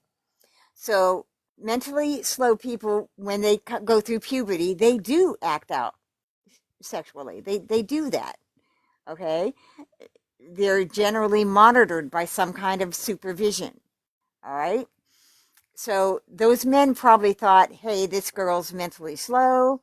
She's doing this. We don't want to get her in trouble or embarrass her or whatever.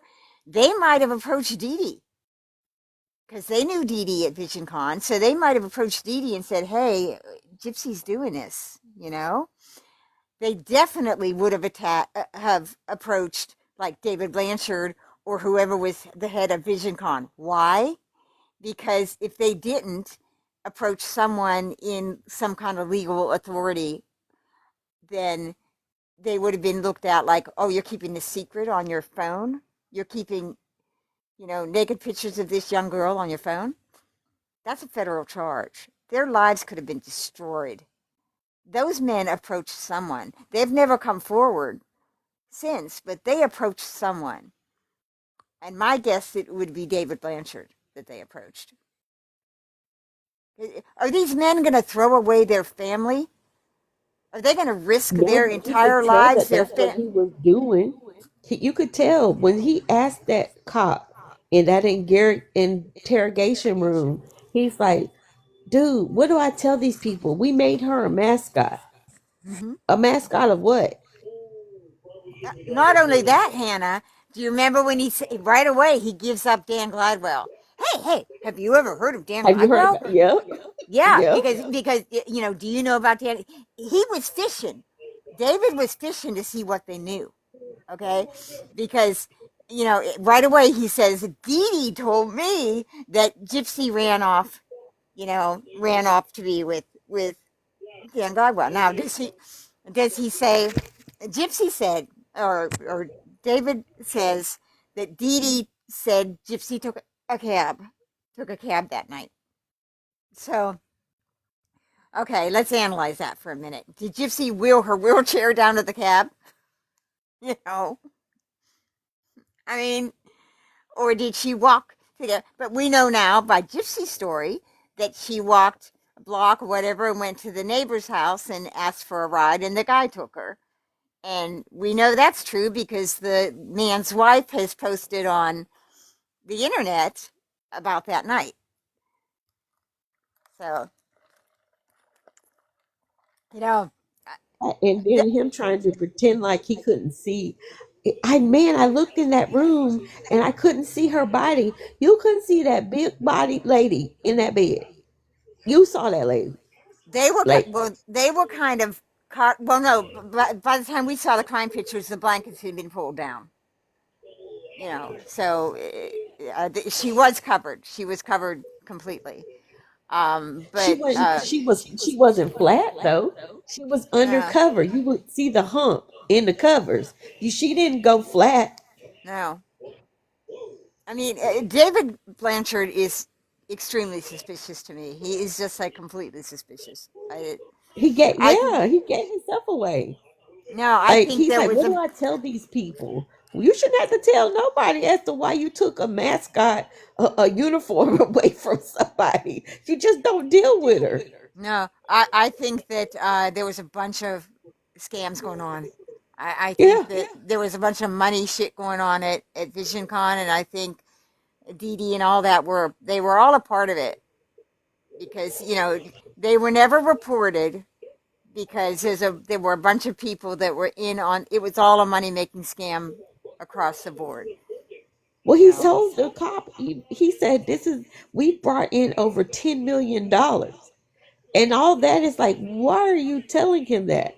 You're telling somebody that because Mhm. you're trying to show how much is on the line and how much needs to be covered up because of what y'all have allowed this little girl to do. Hi, Kiki. Because he even said his So. wife was collecting money. She was in it too. Mhm.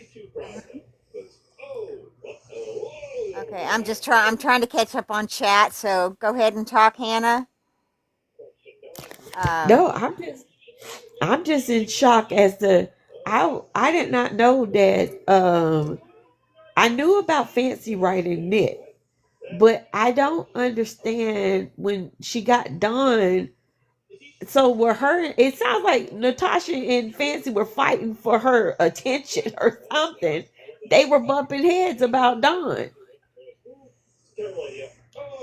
Yeah. I'm gonna go into Dawn's background in a minute.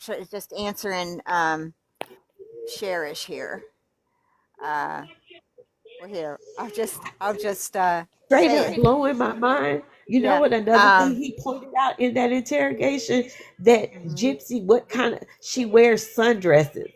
Why would you know a specific dress on and you're just a man? Like men don't usually know about the type of dress it is.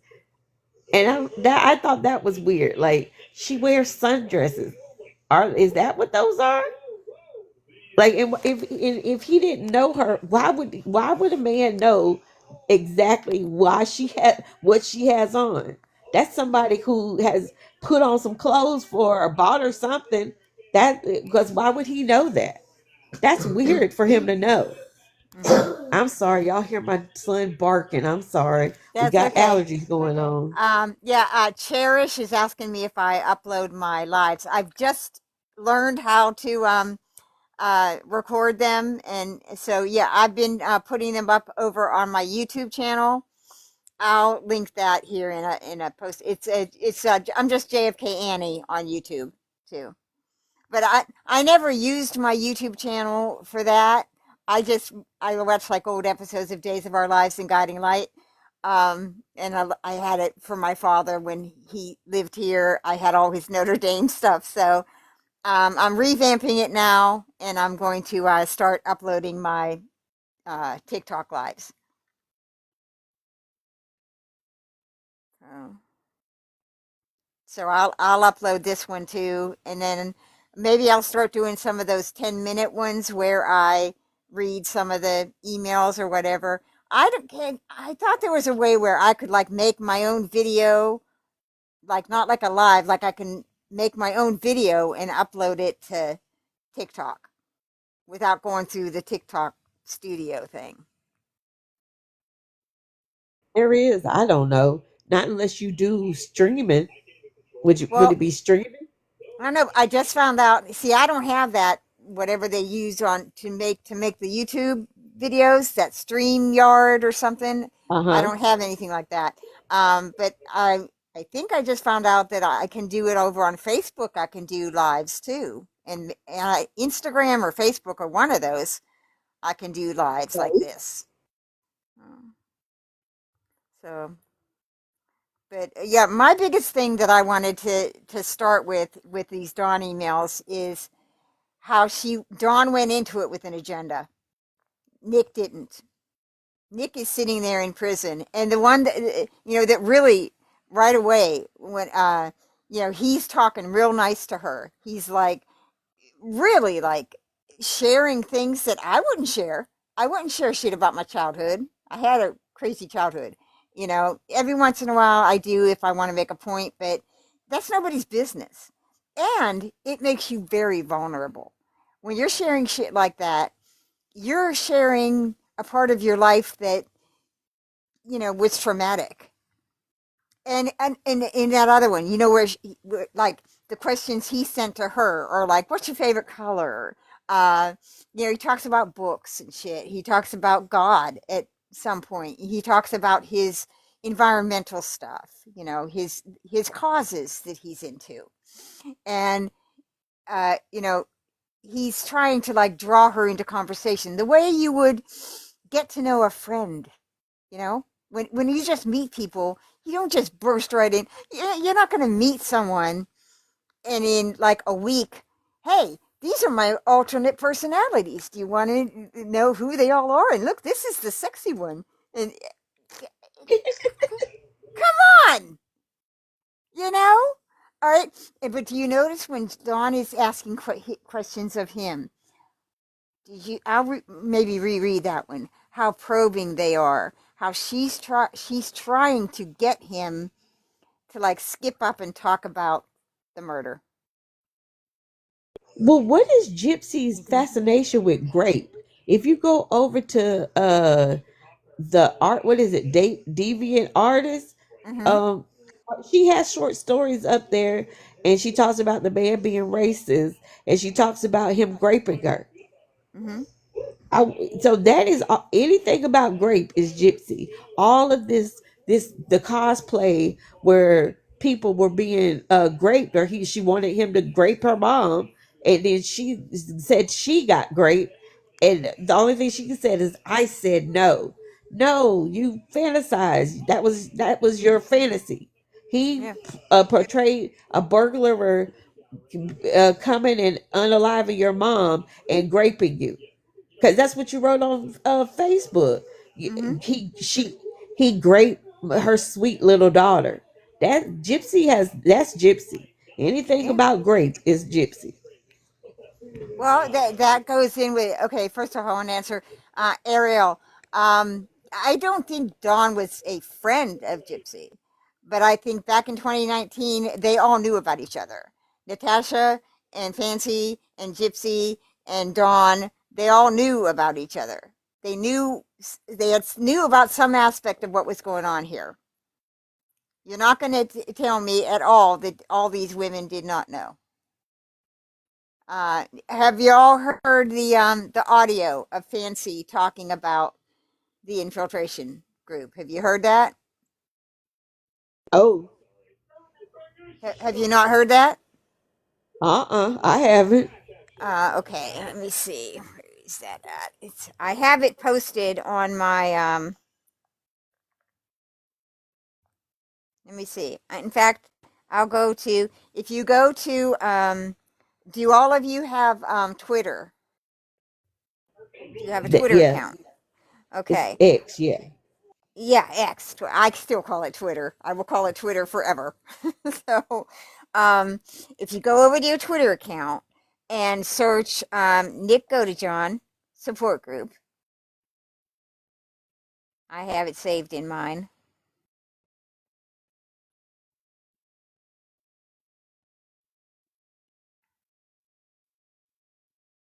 Okay, it's Nick Godejohn supporters. It's at Justice for Nick G. That's the tag of it.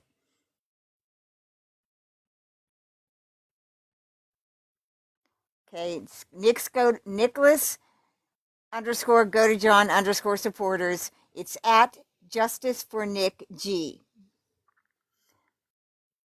Now they haven't posted anything for a long time. Their last post on here was September of 2019. But that's where you'll find all of this. Every single bit of this is stored over here. Damn. Okay? Can you all find it? That message that I posted, where Dawn is asking about his altars, that's posted on here. All right. Gypsy testifying at his trial is on here. If you scroll down the page, let me see. You'll find all of the stuff about Dawn.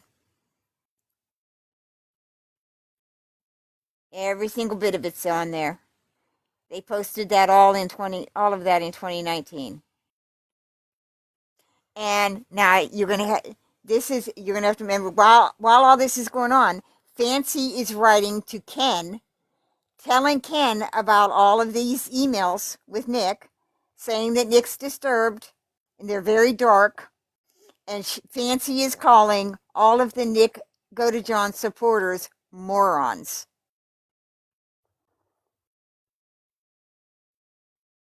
And then a few years later, Fancy's changing her tune and she's not with Gypsy anymore.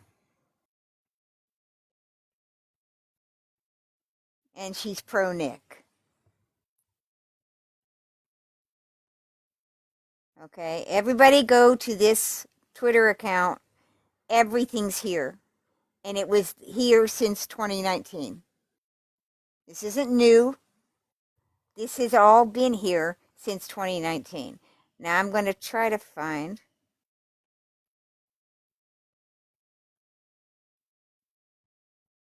There is a post there where Fancy is talking to her people.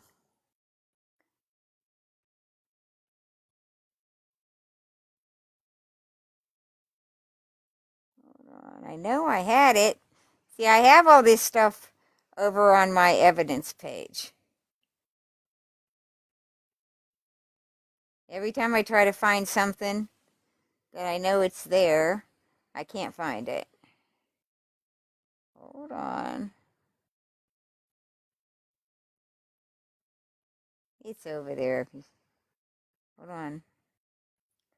The message here on August 22nd, 2019, this page posted that screenshot of Don Bowker asking about his altars, and says, so apparently she signed the contract with Proxy Series and emailed Nick trying to get money and her 15 minutes. Going after an autistic man doing LWOP, she wanted money and by proxy needed a story.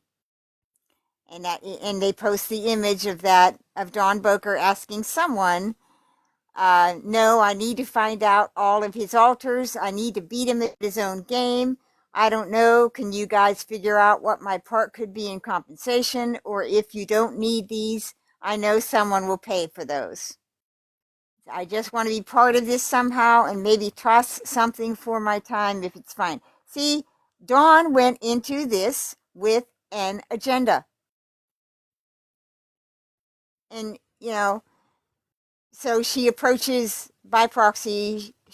Must have approached Christy or Gypsy or someone. She's talking to someone who would know Nick's altars, alleged altars. Now, who's claiming that Nick has altars? Nobody else was claiming. Who was claiming Nick had alternate personalities? Gypsy. He was the only one that claimed he had altars, but she could never name them. So here's Dawn asking someone, hey, what are Nick's altars? Because I want to beat him at his own game. So tell me all the altar names. Just like Dr. Phil asked, what are the names of his altars? On the stand, what are the names? What's the name of Nick's little boy? Gypsy can't answer. Here, Dawn's asking, what are the name of his altars, Gypsy? What are their names? So I could trick him.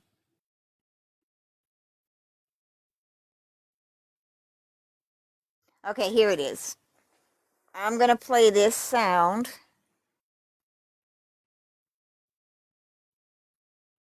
Okay. Can everybody hear me good? Yes. All right. This is posted on this site, this Nicholas Go to John supporter site, September 18th, 2019. This is how professional Fancy is with her team of volunteers at By Proxy. She said she has a Nick infiltration group. Why is she still going after an autistic man doing LWOP? Now, okay, I'm going to play this. If there is someone who has done something, oh my God, you guys are going to love this. So, where Ken went into Michelle's group and posted that shit about me and everything. So, Amy Lynn, who is one of the original moderators for Natasha that left and has been speaking out for me for a while now, she went in there and she defended me. But that's not what is funny.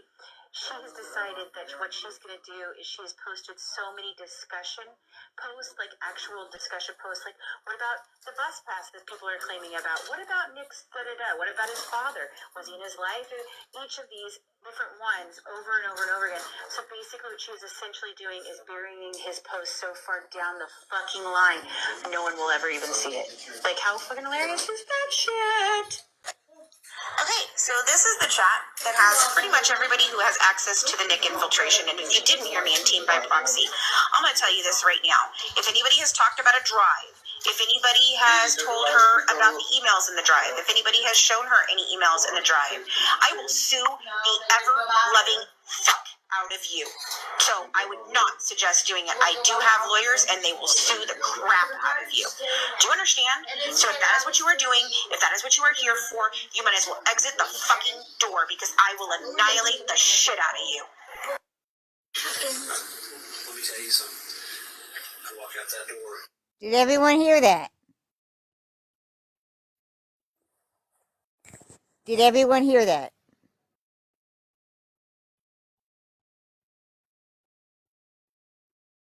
Did everyone hear that?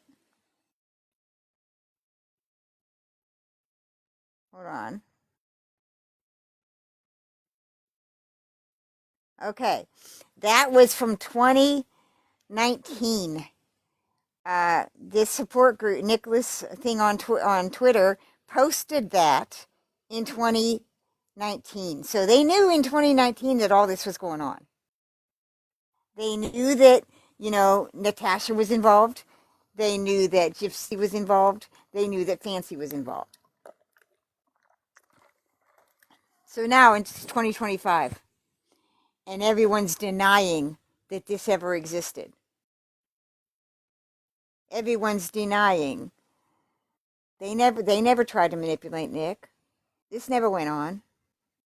But I'm getting messages right now in 2025 that say there are still people writing to Nick and they're concerned because he's still disturbed.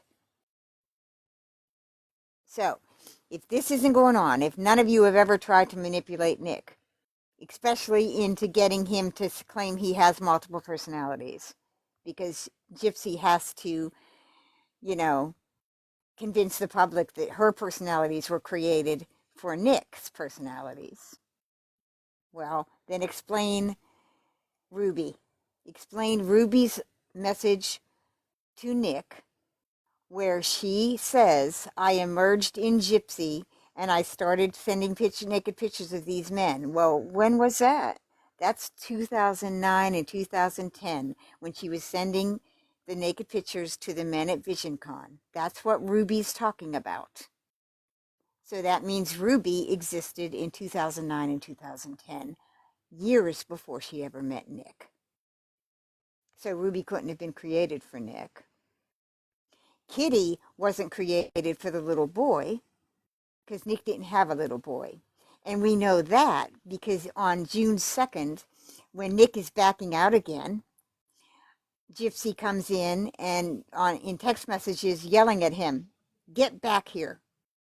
You know, I put up with all your political shit. Get back here. You won't end this. And Nick says, I'm done. I'm done. And he's going to go and harm himself. And so right away, Gypsy turns into the kitty character. And she says, Daddy, Daddy, Daddy, Daddy, come back. And Nick comes back. Why? Because Nick believes he is the protector of this little family. Ruby, Demona, Candy, Kitty, all live inside Gypsy, and they are his family. Just like in these emails with Dawn. What are you fucking saying? What is he saying? All of Dawn's altars and Dawn's 2 daughters, they're his family, and he will protect them. Now, who knows this about Nick more than anyone? Fucking Gypsy Rose Blanchard. She knows that about Nick. She knows exactly what to say to tweak him, to control him, and to groom him, because she spent 3 fucking years doing it. So go read the appeal. Go read Nick's first appeal, where that doctor explains every single bit. That will be the next thing I read on my next live, where that doctor explains how she used these characters to groom Nick.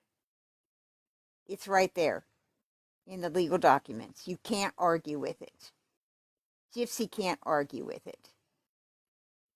So, anybody else want to come up on panel or have any questions?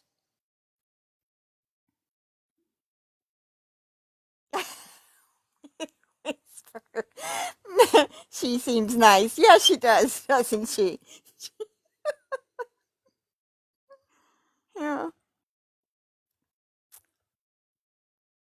You know, um, I'll be, honest. I defended Fancy for a long time because when I got over here on TikTok, I was, and on YouTube, I saw like all these YouTube channels kind of being prop up that seemed like they were just dedicated to attacking Fancy. And so I looked at it and I was like, it looked familiar to me because I was very attacked. Back in, 2010, 2011, I had organized attacks against me they ended up being linked to Roger Stone. I didn't know that in 2010, but I learned that in 2016. But they looked familiar to me. It looked like Fancy was being attacked because she was giving the public information. But then the more I looked at it and dug into it, she's not giving, yeah, her claim to fame was the medical records. She released those, and Natasha also was given the medical records. At some point, I don't know if Natasha ever released them, but it doesn't matter because once those medical records were released to the public, they're public. That's how that shit works. I can't, it's like I got all this shit posted over on Facebook. I can't now, for 15 years, I've been posting my entire life on Facebook. I've got hundreds of groups and archives, that were open at one point. I closed them after they started going to lawyers, but, my information is still available. You can still find shit out about me. I can't now in 2025 say, nope, nope, I'm private. How dare you dox me? I can't say that shit. So Fancy and all of the rest of them who have put themselves in the public eye as experts on this case or as an authority on this case or in any way knowledgeable about this case, you can't put it all back in the box now and say, you know,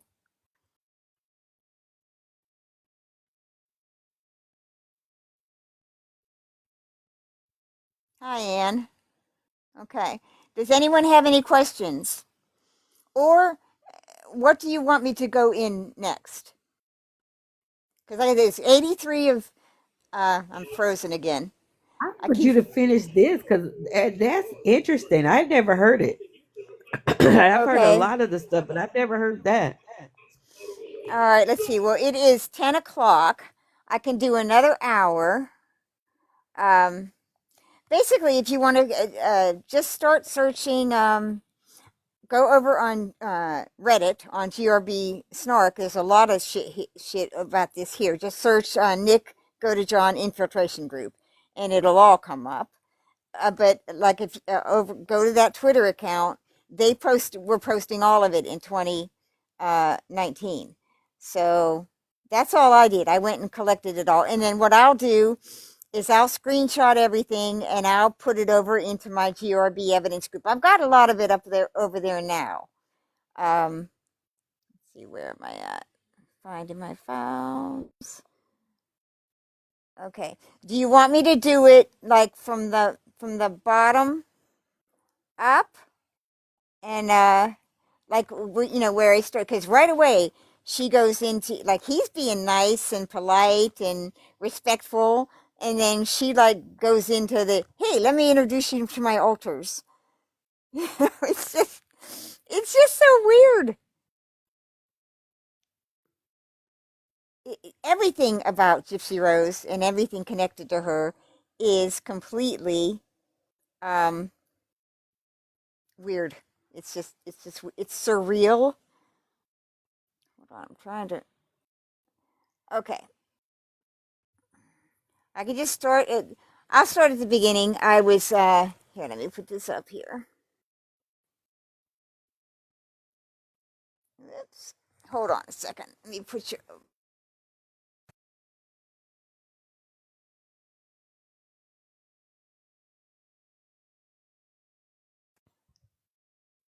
Okay, can you still hear me?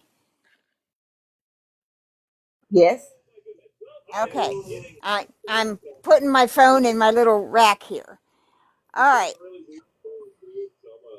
So read that one. Okay, see, because they're kind of like out of order. Because like he's talking about this Sally person. I don't know who the hell that is, but I already read that one. All right, here, 4/24/2019. Nick to Dawn. Hey, let me know if you can't hear me because I keep freezing.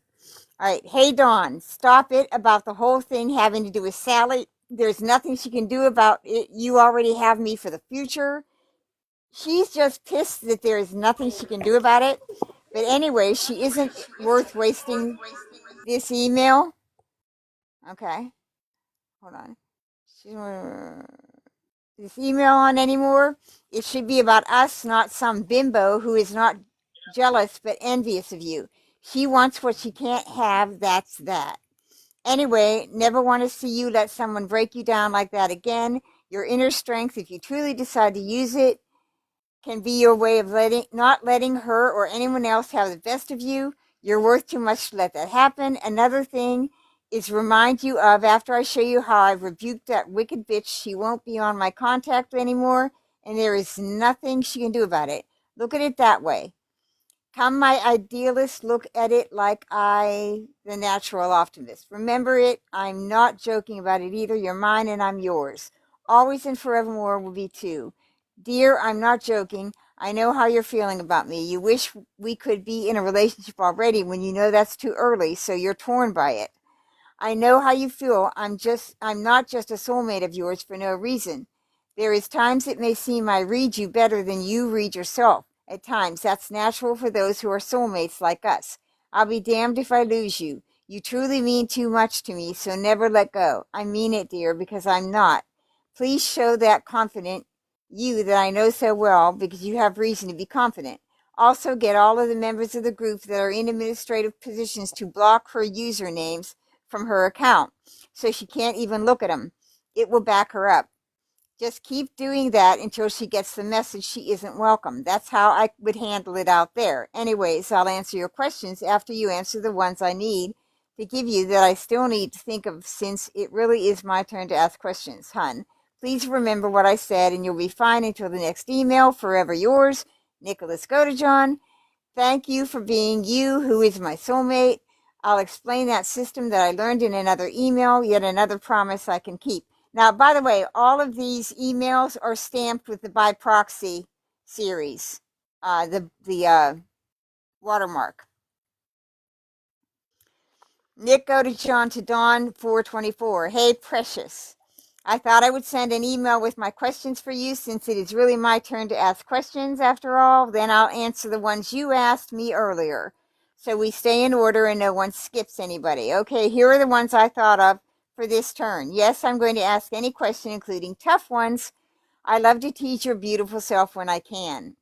How many places have you lived at? What kind of weather do you prefer? Do you find that you fall in love easy, or it depends?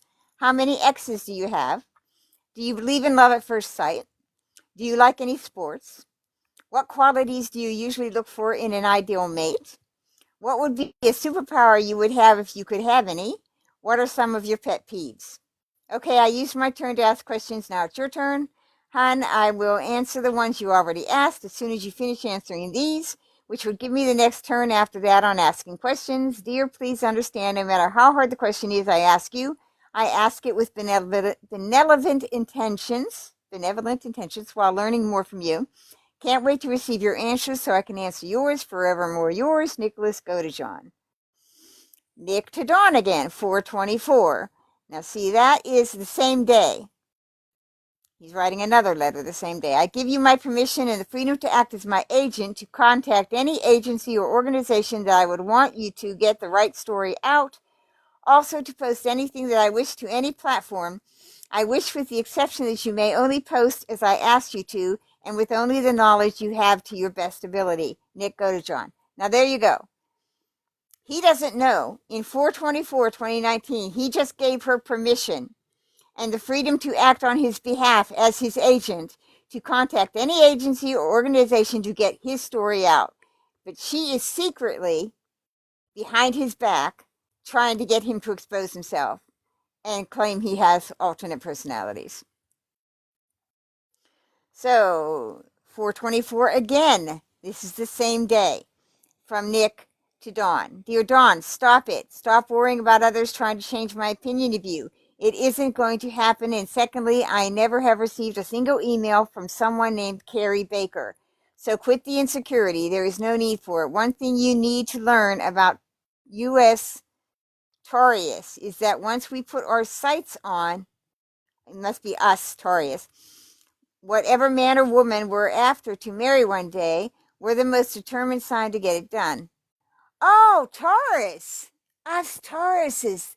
That's not an alternate personality. That's his astrological sign.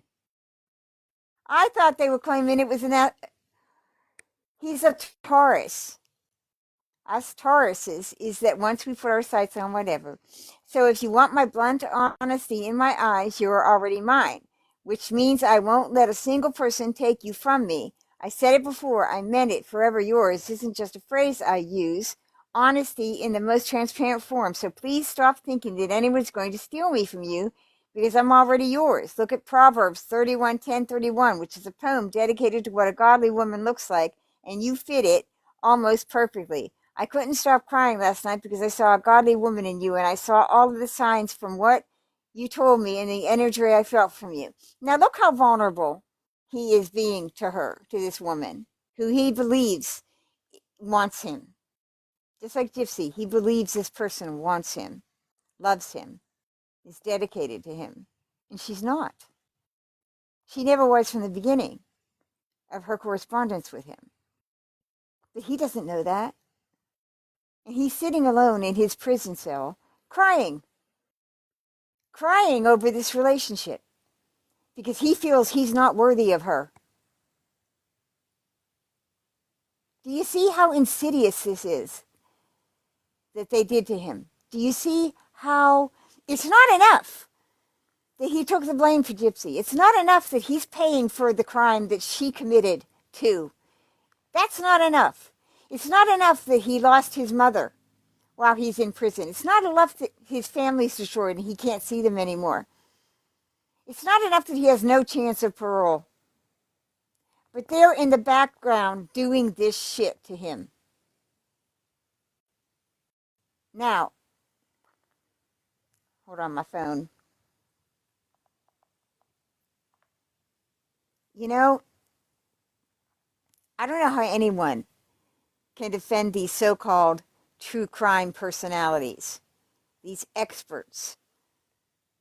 Anyone who has ever been linked in any way to Gypsy Rose cannot be trusted. And that includes Natasha Cooper, and that includes Fancy Maselli, and that includes anyone.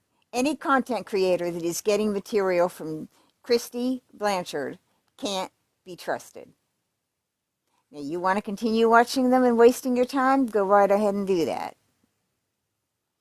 I'm not telling you what to do. I don't control anybody.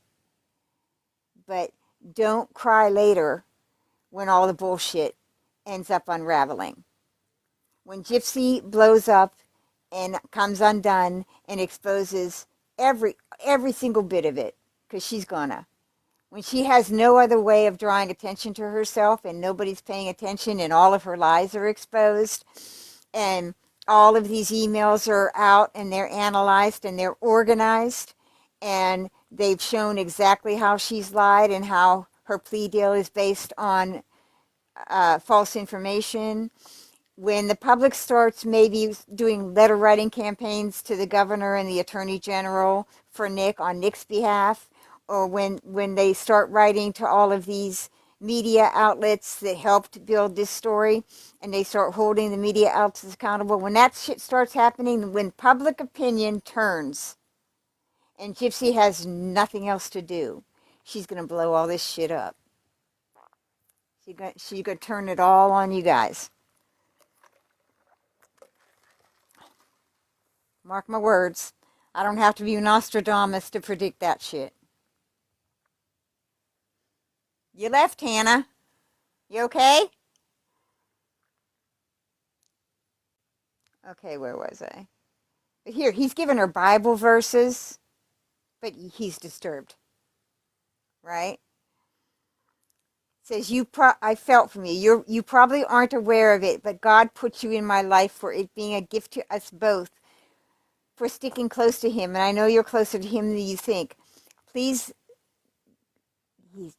gun, stop worrying. I'm yours and you're mine.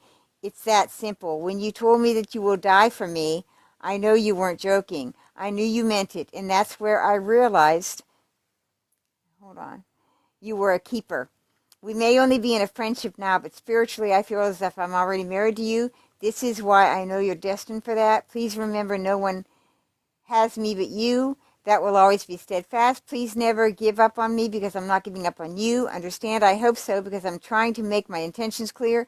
You said you would fight for me and you have not, and you have don't stop defending me. And yes, I'm saying it now. Your claim is on me. So you have the right to be protective and even possessive if you choose to be.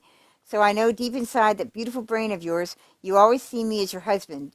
Don't lie. I sensed it in your energy. I hope I've got reassurance message across, and thank you for being that amazing woman to me. Forever yours, Nicholas. Go to John. You see, he's kind. He's protective. He's attentive. He's nice. Long before all the angry emails. He was angry after he realized she was playing him. Here's another one from Nick, 425. Hey, Dawn, I didn't lie to you. You asked, do you know anyone by the name of Carrie Baker? I told the truth. I don't. You never asked me if I knew Sally. I would told you the truth then, too, but it doesn't matter because I had my sights on you, not her, but you, so I could care less what she says because you're the one I want. Dawn, I hope one of these days you get the message. I'm only yours, no one else's, but you are so caught up in your insecurity that you can't see that golden truth. I've never lied to you and never will. Forever yours, Nicholas Godejohn. Since you don't believe me, I'll tell you a straight secret. I was going to tell you on a good day. At night, I kiss you goodnight, and in the morning, I kiss you good morning. Every time I see your picture when I wake up, you have no clue how devoted I am to you, maybe until now. Okay, another one from Nicholas. There's a bunch from Nicholas to her, and you see they're all nice. They're all reassuring her. They're all trying to, talk her off the ledge, because it seems like she's constantly coming at him, you know, complaining and whining and insecure. So, hey, hon, here is what was said to Sally word for word, just like I promised. Sally, Sally, Sally, when will you learn? You see, it seems if you have a problem with Dawn, you've just stepped in my way and became my enemy. That woman has not done a single thing to you, and you treat her like crap. You've admitted you're not a demure woman, so as it said in a book known as Ben Sira, there is hardly an evil like that in a woman. May she fall to the lot of the sinner. So if you sow your own discord, may it be in the cup you drink from, because I'm not looking for an ungodly woman. I've dealt with that already. Goodbye, Sally, if that's your real name. I won't let a single woman talk about Dawn that way, so you've crossed the line. I want nothing from you. Goodbye. There you go, word for word, just like I said. Dear, now that I've kept the promise, would you please see the truth? I've been on your side the whole time. I'm crying right now because you speak of disbelief when you're all that I truly want. Smile, sad face. Forever yours, Nicholas Godejohn. There's another one, 429. He's always fucking holding her hand. He's constantly talking her off the ledge. No, I want you, you're beautiful, blah, blah, blah. So I'm trying to get down to one of the Dawn emails. This just continues. Hey, hun, hope there's no confusion about the email. I'm yours, I'm yours, I'm yours. Let me go down, try to get down to the first Dawn email.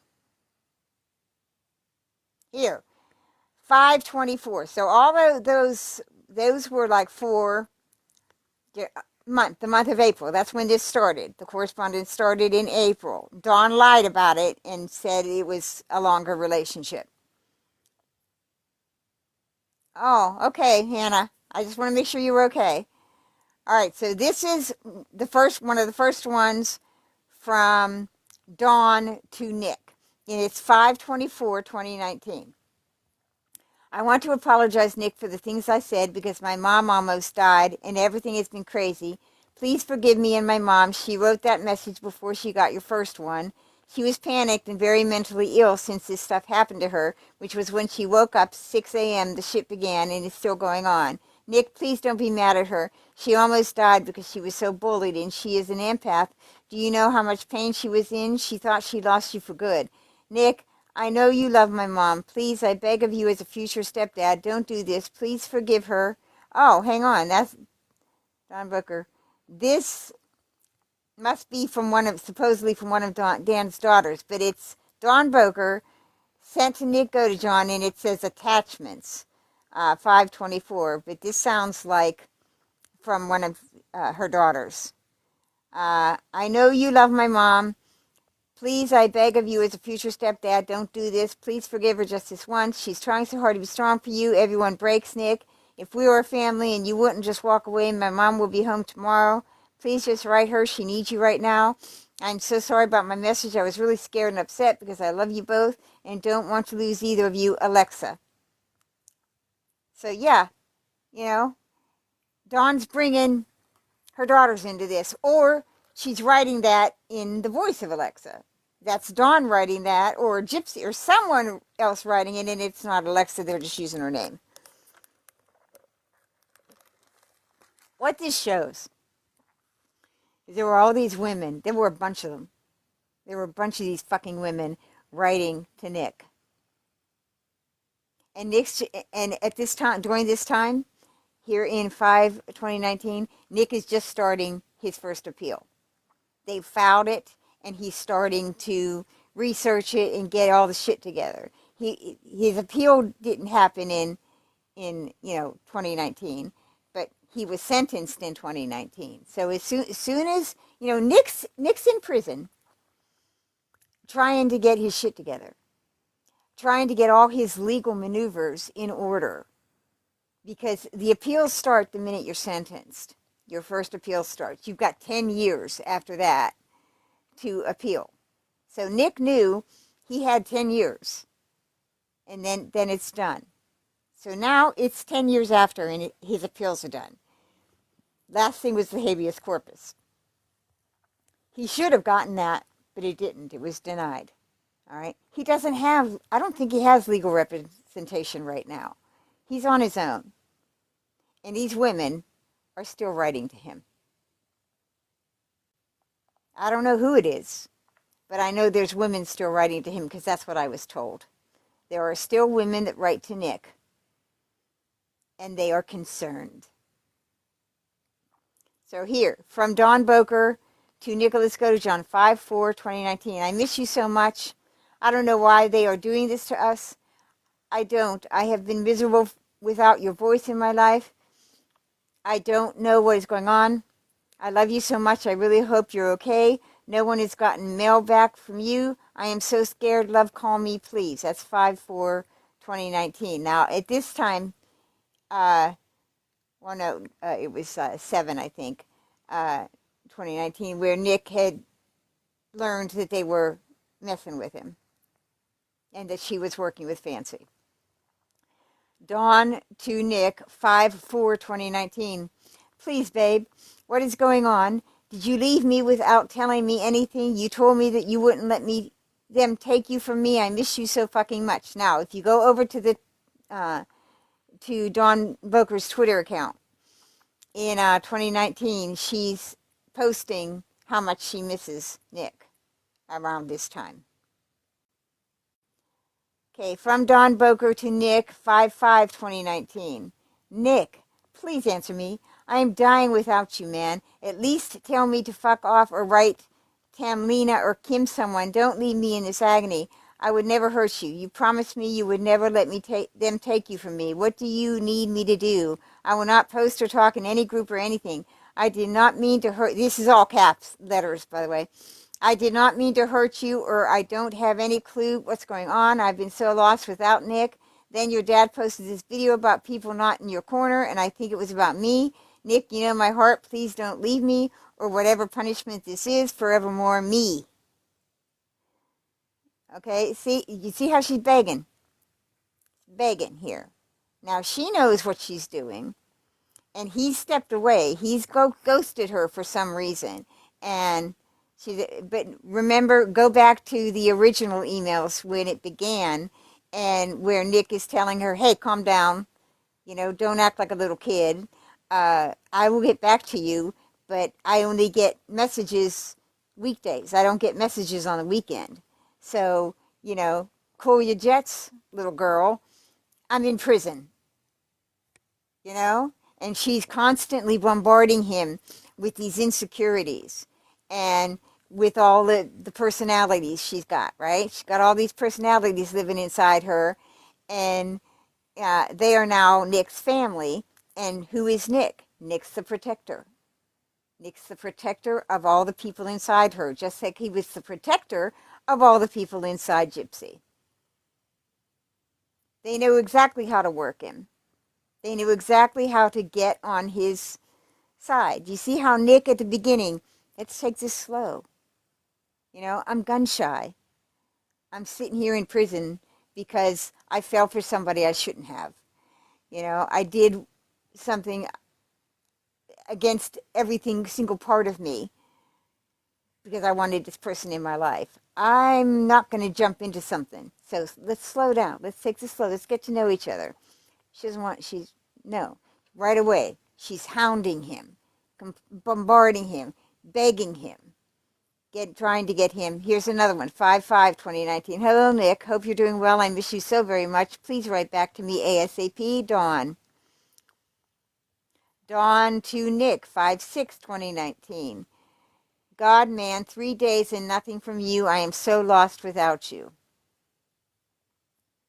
That's the kind of shit, by the way, she was posting on her Twitter account back in 2019. 5/7/2019. Hope you're okay. I can't fucking wait to hear back from you. 5/9. Oh, all capital letters. Oh, please do not talk about the phone call or you getting in trouble because of it. They are burning me at the stake out here. Don't talk about it at all. Please, it's our business and don't want it broadcasted. I don't know what that was about. Dawn to Nick, 5'9". This is all 2019. To a very special man, I'm so very happy to get to hear your voice again. I was a mess, a lost freaking puppy, babe. I didn't know what to do with myself for those days. I moped around, LOL, depressed as hell. So how well do you know Farron Taylor? She said she knows you personally and that you guys are really close friends. I'm such a jealous pot. LOL, she sent you her phone number. I don't know. I like that. Talking on the phone is our thing. But hey, it's up to you. I don't want to seem like some controlling brat. So we debunked this girl. She said she visited you and had this whole interview, crazy lady. I had a great convo with your dad. I really enjoy speaking with him, so I'm hoping you start telling more people in emails that you and I are friends and you trust me and that you approve my group. That's it, LOL. So she had a Facebook group. And at one point, one of Dawn's groups was called By Proxy, because that is the group that the woman writes to Gypsy in prison and warns Gypsy about. She says Dawn Bowker runs this group called By Proxy on Facebook, and they're talking bad about her. Okay, so I am hoping you start telling more people in emails that you and I are friends and you trust me and that you approve my group. That's it. That way we can get the real supporters in my group, not have this craziness. How often do you cry? Hardly ever. Do you ever have nightmares? Yes, a lot. They are of my childhood. What's the most traumatic thing you've been through? My brother graping me. Are you a hopeless romantic? Yes, I love to do romantic shit. Do you think love is actually real? Yes, because I love wholeheartedly. Do you believe God exists? Yes. What is your biggest fear? Losing a child. How often do you think about death? A lot. What is your biggest regret? Not completing college. Does anything haunt you? My past. Your friend Dawn. Okay, so that was 510. Now this is 510, 2019. Please call me in the morning. Sorry you was in court till 11:25 my time and didn't sleep at all last night. Fell asleep when at home 4. Just woke up at 9. So sorry, babe. TTY in AM. Talk to you in AM. Now here, 510, 2019. Call me in the morning. Sorry, you was in court till 11. So this, Nick's going to court still. Nick's still going to court for his case. And these bitches are writing him at night.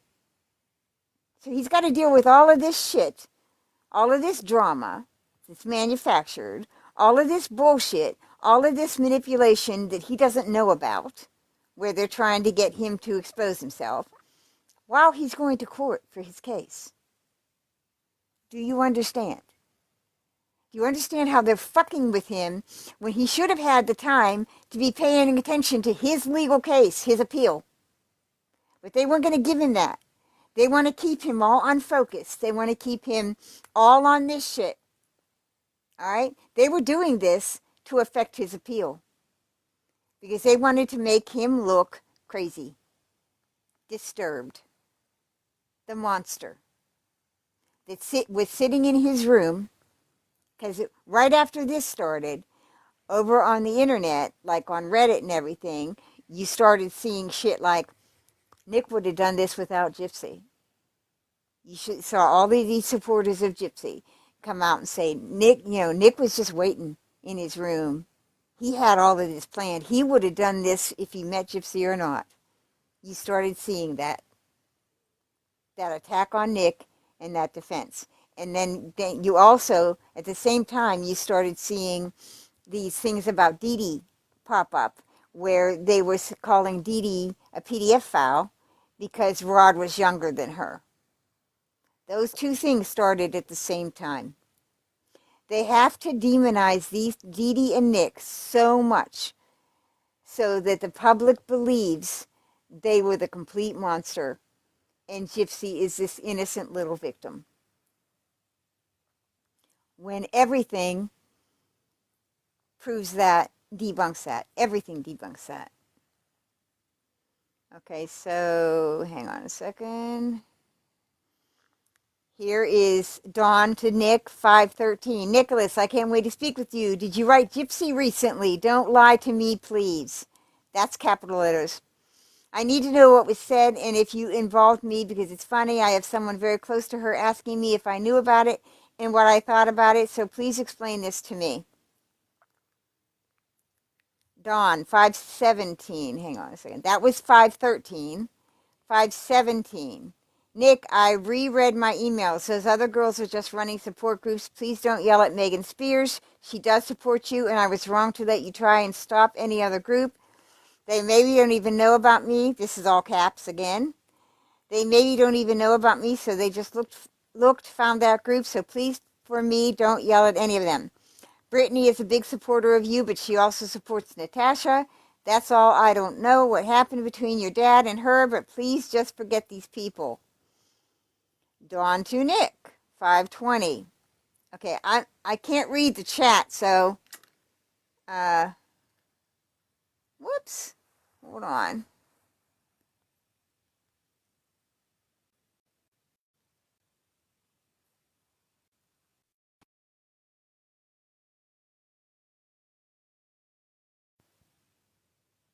Am I back? All right. Yeah, I keep freezing too, Hannah, so. Okay, now, when I'm reading these guys, I can't read the chat. So maybe if somebody wants to do that, read the chat and, answer questions or whatever. Okay? So, I keep freezing. And my mouth is getting dry from reading all these emails. But I'll keep reading. Does anybody have any questions so far about, what I've read?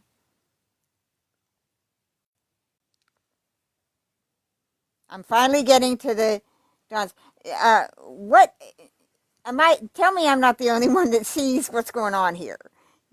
How she's playing him. Okay.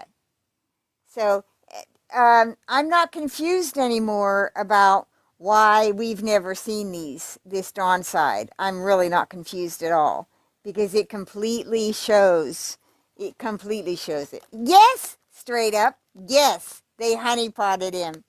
I'm surprised you know that term. I know that term from the political stuff.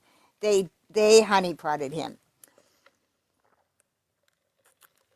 completely because Nick. Well, at that point it was early. It was right after his sentence, so he wasn't like at this point. 10 years in, Nick is resigned. Nick has kind of built a life in prison. I'm sure he's well liked. I've never heard of any interaction with him being, harmed or anything like that. I would assume that the people around him like him. And he's comfortable. Not as comfortable as you can be in prison. But what he deserves is the possibility of parole. That he deserves. Okay? That he deserves. That's why the next rabbit hole I think I'm going to personally go down is the Vision Con. I've been going down it, but I mean deep down it, because I want to find out if any of these prosecutors, defense attorneys, maybe Nick's attorneys, if anyone connects to Vision Con, and they needed to shut him up and shut him away, and they needed to shut Gypsy up. So they gave Gypsy the deal, and she'll shut up about everything that was going on over there, and they just put Nick away for life. Yeah. I think we should all go down the Vision Con rabbit hole.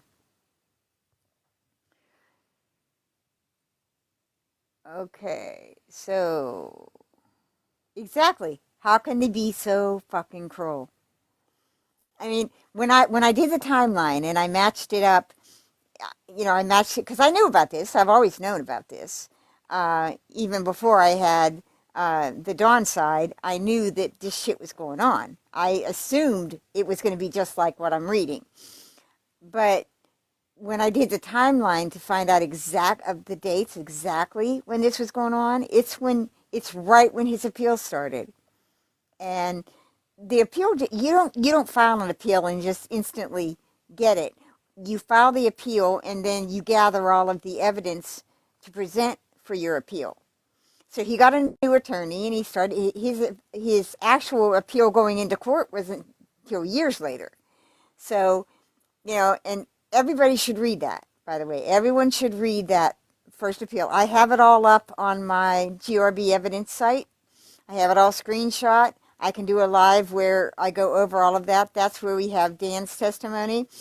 I was looking, because somebody had asked me last night to link the NPG Cornerstone where they read the transcript of Dan's testimony, and I can't find it now. I went back to look for it, and I don't know if they took it down or if I just can't find it because I'm stupid. I'll look for that, and I do want to. I want to read Dan's testimony verbatim because that is really important to understand. So we got all of this. All of this is around, like all this Dawn shit. It's about getting Nick to say he has alternate profiles, alternate characters. And I don't think they ever do. They mentioned a Nikolai, and I thought a Tarian, but I don't believe any of those are real because he's a Taurus. So, and also, Nick was more creative than this. Is he going to have a character, called Nikolai? And here's what Gypsy needed to do. Gypsy needed to find Nick having a little boy because she claimed that the kitty character was created for his little boy. So they do this over here with Dawn. Dawn has these alternate characters, right? And he's going to be the protector of these alternate characters. And so there's Nikolai and Tarian or whatever he is. Well, Tarian just happens to sound very familiar to his astrological sign, Taurus. Nikolai is what you would say maybe a little boy was called. If someone's Nikolai could be a little boy, right? But then they turn around and fuck themselves because they have Nikolai and the other one being all sexually aggressive and threatening to grape everybody. Well, a little boy character is not going to grape everybody. So, you would think that they would have had him say he has a little boy inside him. He has a little innocent boy. I believe that too, Ariel. I don't think Mr. Smiley, Audrey, is an alternate character. I don't believe that. I think Mr. Smiley is just the way he signs off on things. And I believe too, I believe this is all Gypsy. I believe Gypsy wrote some of this shit. Especially the alternate characters. Because that doesn't sound like Dawn in the other messages. Dawn is desperate. She's begging him, to come back. She's begging him to believe him. The one where she's detailing all of the alternate personalities, that sounds exactly like Gypsy. So either Gypsy coached Dawn, someone close to Gypsy coached John. Okay, keep jumping up here. It's insane. No, Mr. Smiley is just how, okay, when I was younger, in like junior high, I loved the television show Chico and the Man with Freddie Prinze Jr. I loved him. I called myself Chico. I would sign that off on all my school papers and everything, and I got in trouble because my teacher was like, "That's not your real name. You cannot use Chico." So I think Mr. Smiley is just that. It's a sign off. That's not an alternate personality. He has only ever had Victor. That's it. It's 10 years in. If Nick had other alternate characters, we would have had their names by now. We don't. We don't because he didn't have any. And that's what we're going to see when the Facebook shit is released. When the Facebook shit's released, we're going to see Nick didn't have alternate profiles. Gypsy did. What did Nick say in his interrogation? She had so many Facebook accounts I couldn't keep track of them. And she was always pulling him into Facebook. Remember, she'd come on to text messages and she'd say, I'm on Facebook. Go over there. We need to talk about our plan. Why? Because Gypsy knew she could destroy those Facebook accounts. She could deactivate them. She didn't think she was going to be investigated. She thought that this was all going to fall on Nick. Yes, Nick has not admitted to that V in okay, there's two things that Nick said when he entered the room. Dee Dee was not covered. So it was easy for him to straddle her.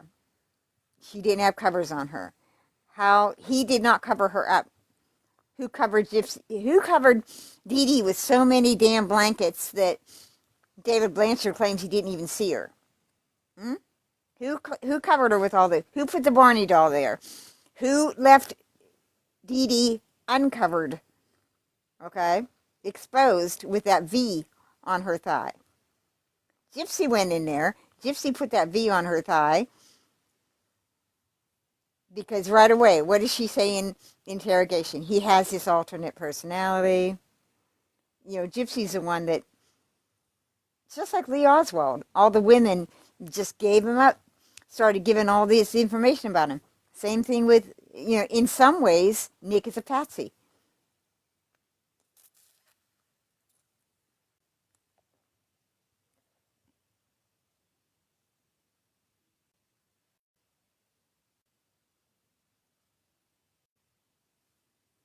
Yes.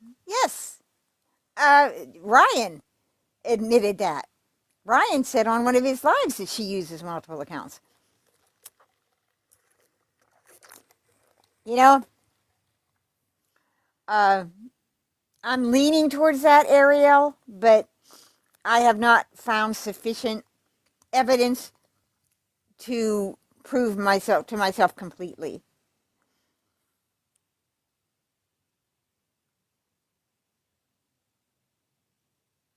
I agree, Audrey.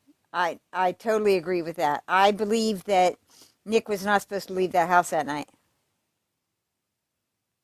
I think that Gypsy was going to claim, I met this guy online. He was thousands of miles, how many miles away? And I never thought I'd meet him.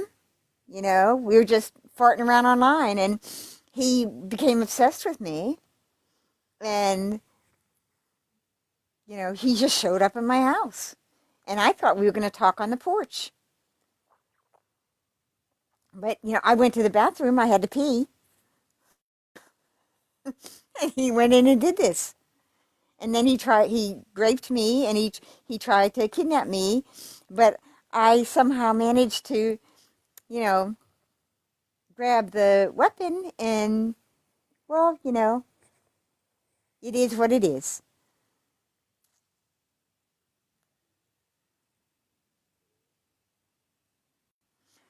I don't know. I don't know that Gypsy couldn't do it.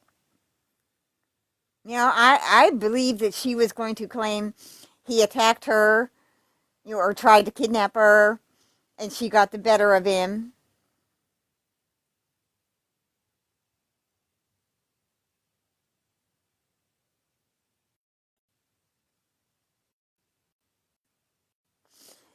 That's, Audrey, that is a stickler for me. Dan is a big stickler for me because, why did Nick even know about Dan? For what purpose? There's no reason for Nick to know about Dan. Because what was Gypsy and Dan's relationship? Hmm? It was, she ran away to be with him. She wanted to go to Arkansas with him. She was infatuated, obsessed with him. They were in the same kind of fetish roleplay relationship. So what did Gypsy tell? Now, we know that Gypsy told Aaliyah that Dan, we know she's talking about Dan, she doesn't mention his name, but she says she was involved with a guy who ended up being a predator. Oh, David. Well,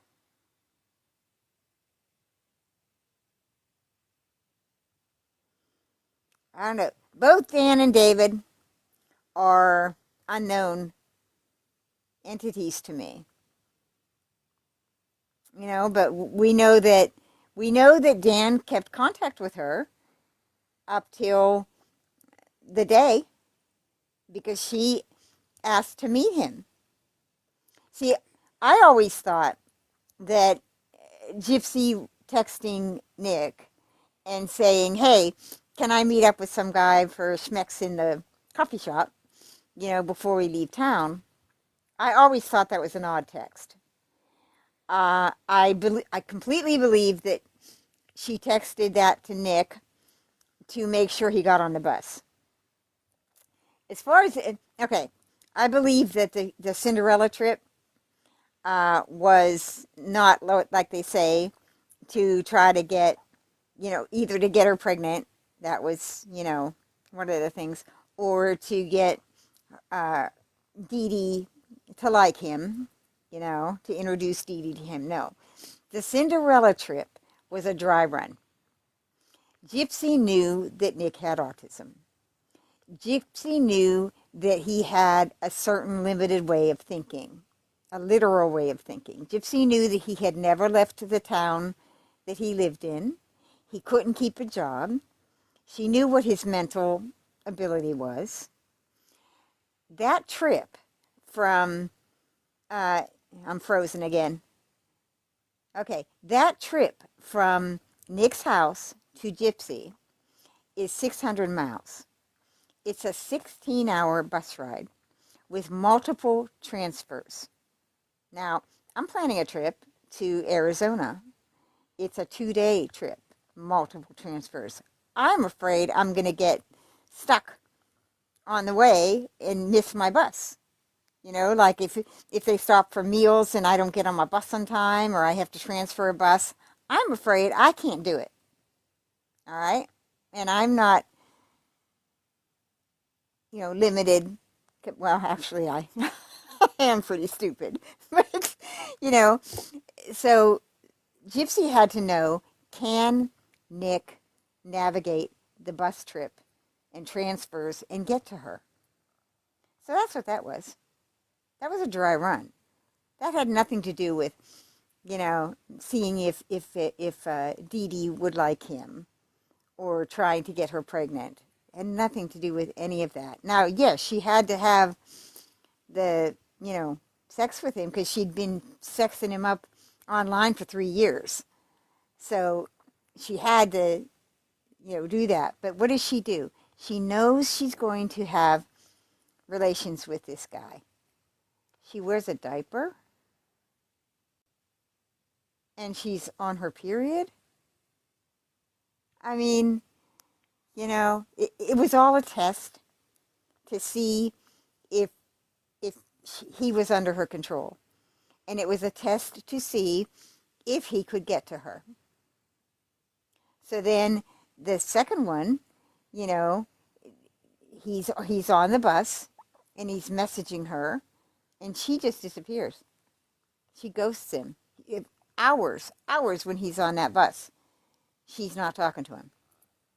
And, he's in a panic because every other time they've been in constant contact with each other.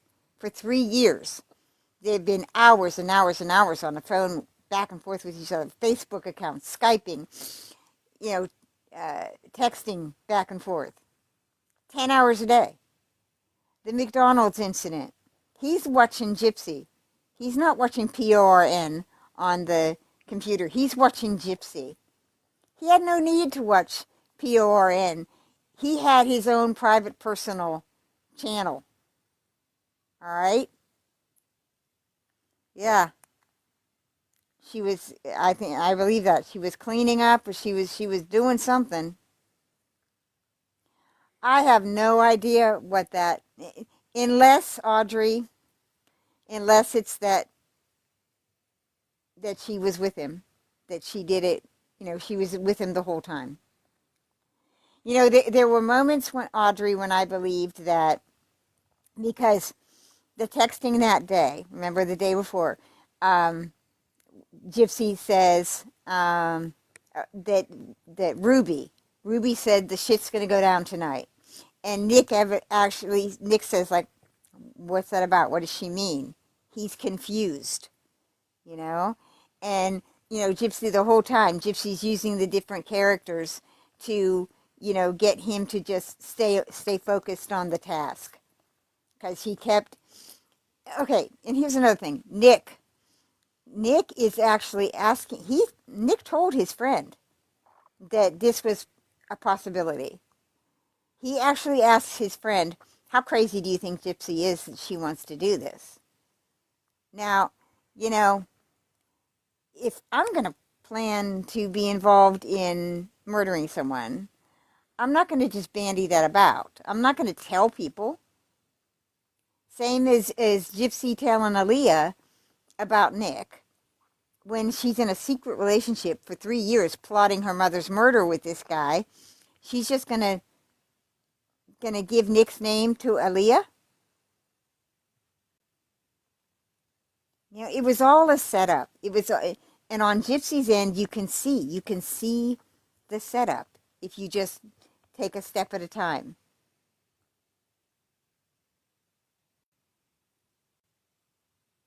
As far as, I don't know that Dee Dee was gone by the time Nick got there, but I do remember, I don't know if it was, if I heard it, he said it in an interview, or if I read that he said it, but I remember Nick saying something like, he had angel and devil on his shoulder, two sides. And he said he wanted, even up to the point where he got to the door, he wanted to grab her and run. That was the thought in his head. But as soon as he got there, he knew, it was too late for that. And I think what he meant is, I think Nick believes that Gypsy was in the bathroom. And I think Ruby was there that night. I think that when he opened the door, Ruby was there, and he believed that Gypsy was already in the bathroom. That's just my personal opinion.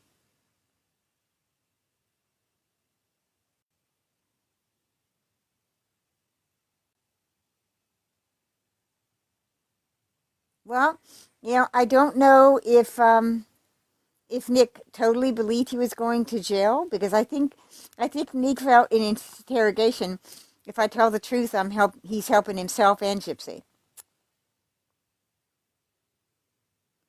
Yeah, that's my Sonny. That's my personal view. Because from the text it says from Ruby says the shit's going to go down tonight. That says Ruby's going to be there.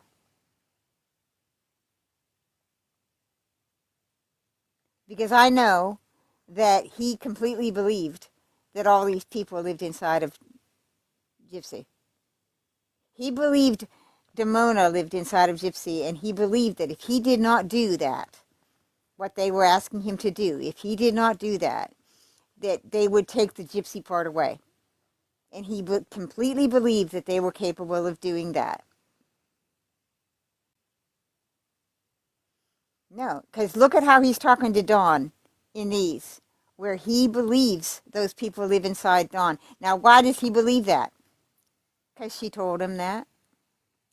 And Nick wants to believe the women that say they love him. Nick wants to be loved. And he's just believing these people, women that say, I love you. And you can see how he's still impressionable.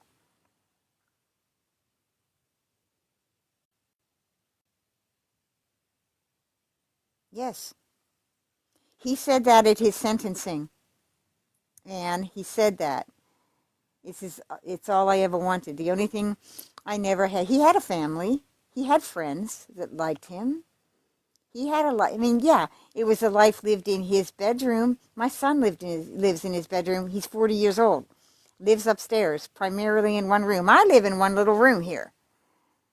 You know, it's not an isolated life. I'm completely comfortable and happy. I have everything I need here. My food's here, my broth, my tea, everything is right around me. What do you need 10 rooms for? You're one person. You know, my TV's here, my music's here, my cat's cuddled up next to me. I don't need more space than that. I have a living room that we podcast in, and you know, I'll listen to music and dance in there. I have a kitchen that I cook in. I have a bathroom that I have a sauna, and you know, I do my spas in. I have everything I need for my life, but I live primarily in this little room. Nick was living in his bedroom. He was on assistance. He had no money. Nick could never. So for all these people that say Nick was just sitting in his room waiting, and that's what they want to paint him as. He was just unhinged and crazy and, you know, demented, and he was just waiting for this chance. He would have done this without Gypsy. No, he would not have. No. He could never have gotten to Gypsy because he had no money to get to Gypsy. So Gypsy 2 times sent him money to get to her. Gypsy, if she was so goddamn desperate, she could have got on the bus at Cinderella. What's Dee Dee going to chase her down the street? She could have got up at that movie theater, out of that wheelchair, walked out with Nick, and gone. What would Dee Dee have done? What would Dee Dee have done?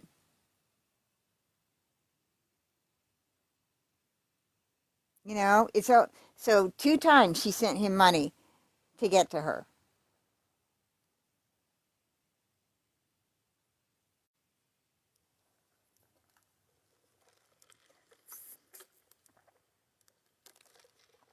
And had Gypsy gone to trial, she would have been charged with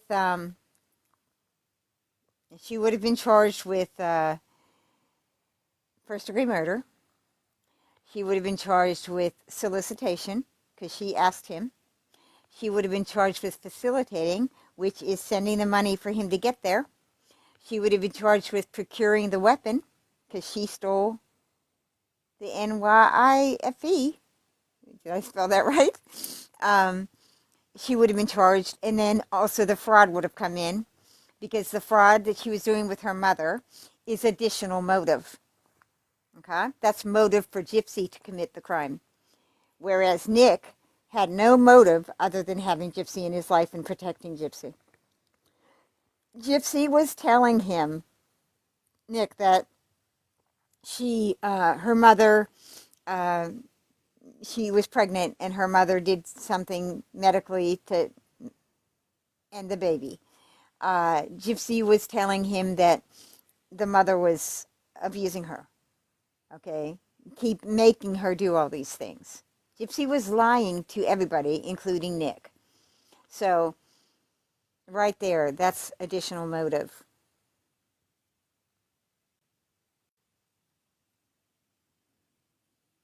Are you saying, Sonny, do you mean it's Manson all over? It's similarities to Manson as far as manipulation, you can say, but Manson also used hallucinogenics on his people. He never used anything, but he would go out and have these massive, yeah, in some ways, but you know, Gypsy's not Manson.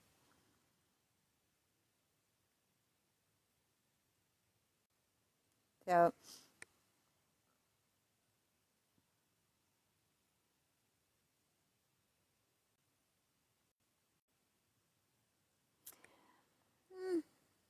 to some degree, yeah, I would say I agree with you that Manson was brilliant.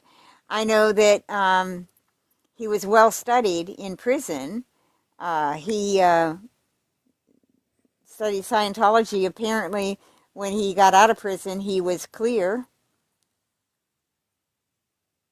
as far as Scientology goes. You don't know about all those things and not be somewhat intelligent. I don't know, brilliant.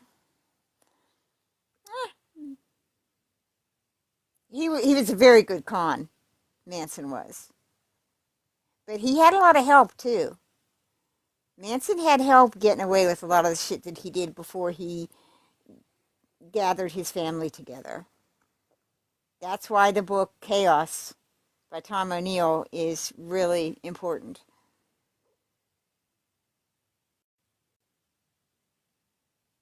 Well, that's the thing, Audrey, how Gypsy is trying to say now.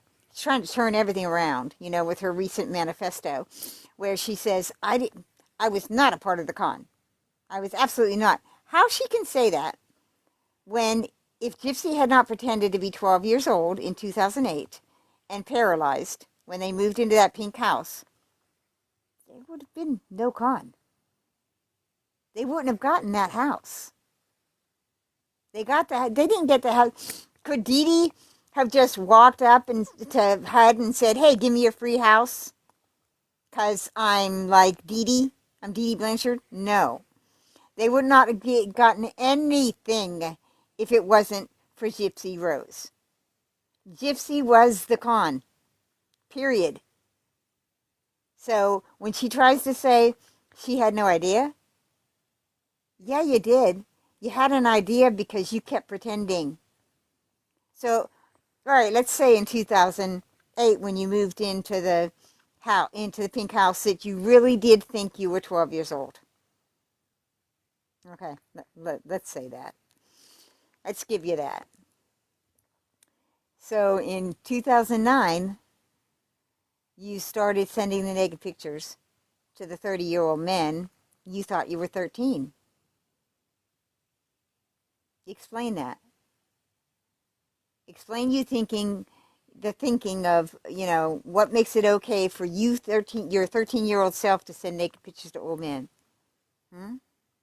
Explain that. Now, let's go to 2011. You find out that you're actually, of legal age because you have this binder that all of a sudden, has come to your attention. You've never found it before this, but okay, fine, whatever. 2011, you learn that you're of legal age. You all of a sudden stand up and you go, oh my God, I don't need this shit. Oh, I can stand. Okay, fine. So you run off to be with Dan. That's 2011. All this transpires. Also in 2011, you send the Candy profile. We assume that's what that was that you sent to your father, and somehow Mia sees it. So someone, supposedly your mother, Dee Dee, has to write to Christy and explain all this. And they say, oh, well, that wasn't Gypsy. That was the neighbor girl, Aaliyah, who helped Gypsy dress up like a slut and created this Facebook account. And we destroyed the Facebook account right away. We destroyed it. And so that's 2011. And then also in 2011, you pew-pew your mother in the face. And your mother lies, or you lie. Someone lies about the Walmart incident where they have no cameras, when there was a guy running around with a BB gun in the parking lot. Okay, fine. So 2011, all of this takes place. From 2011, why do you go backwards? Why in 2014, 2015 do you write to Aaliyah, tell her all about Nick, and then tell her, Aaliyah, that you're 18 when you're not 18? 2015, you're a month shy of 24. When you killed your mother, you were 1 month shy of 24 years old. During interrogation, what do you tell that guy? You tell him you're 19. You're not 19. You're 1 month shy of 24. You know all of this.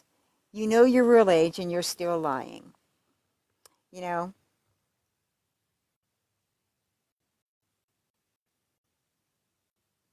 I agree, Sonny, but I think Dee Dee was very afraid of Gypsy at that moment.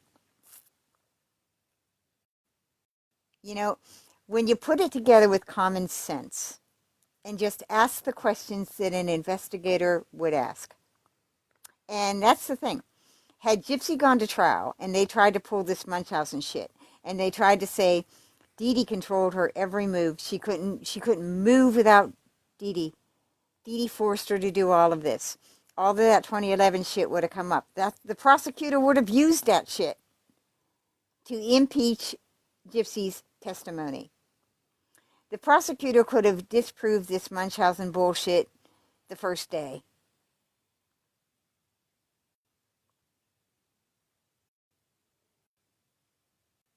Yeah. And I think Dee Dee, okay, think of it this way. There were multiple scams going on.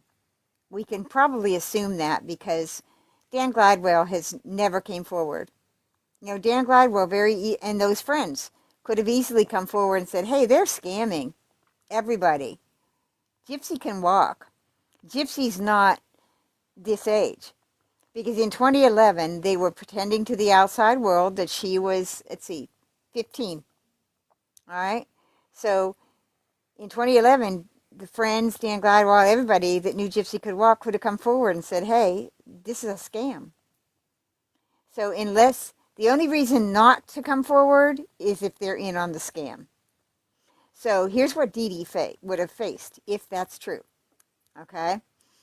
Dee Dee is by herself with this spoiled brat of a daughter who has already attempted to murder her in her own house. Dee Dee is trapped by the con that they have been playing. If Dee Dee decides, I'm done, I'm gonna report myself. I'm gonna throw myself on the law. They would have done away with her anyway because there were multiple people involved in this con. If they were selling the prescription meds, there were multiple people. And when you have a thing like a con like that, where people are selling prescriptions, people are doing all kind of illicit stuff that was going on at VisionCon, that was a very dangerous place for Dee Dee. And she was very alone because all these people that are in on these multiple cons, they want to keep their con going and they want to protect themselves from going to jail. So all those people were a threat to Dee Dee, not just Gypsy.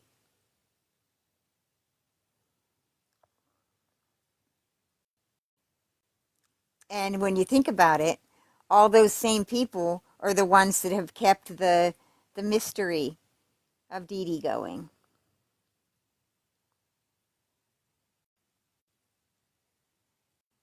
I haven't seen that one, Audrey. I keep up on Ashley Baby like every day, but I was busy. I haven't caught her last couple. Last I saw Ashley, her and Audrey, the other Audrey, and Into the Weeds were doing a 3-part thing on Nick's habeas corpus, and you should all go watch that. Hello Starlight did one on the new FOIAs and Nick's habeas corpus. I haven't finished them all because they were kind of long lives, but I definitely recommend going over and watching those. Well, I know, yeah, Sonny, I did they met, Gypsy met Nick at the end of 2012. I think it was like October, November 2012. And then it went up to June of 2015. So it's just about 3 years. Who has new videos, Sonny? I'll have to check that. Ashley's only on TikTok. She doesn't have a YouTube channel, does she?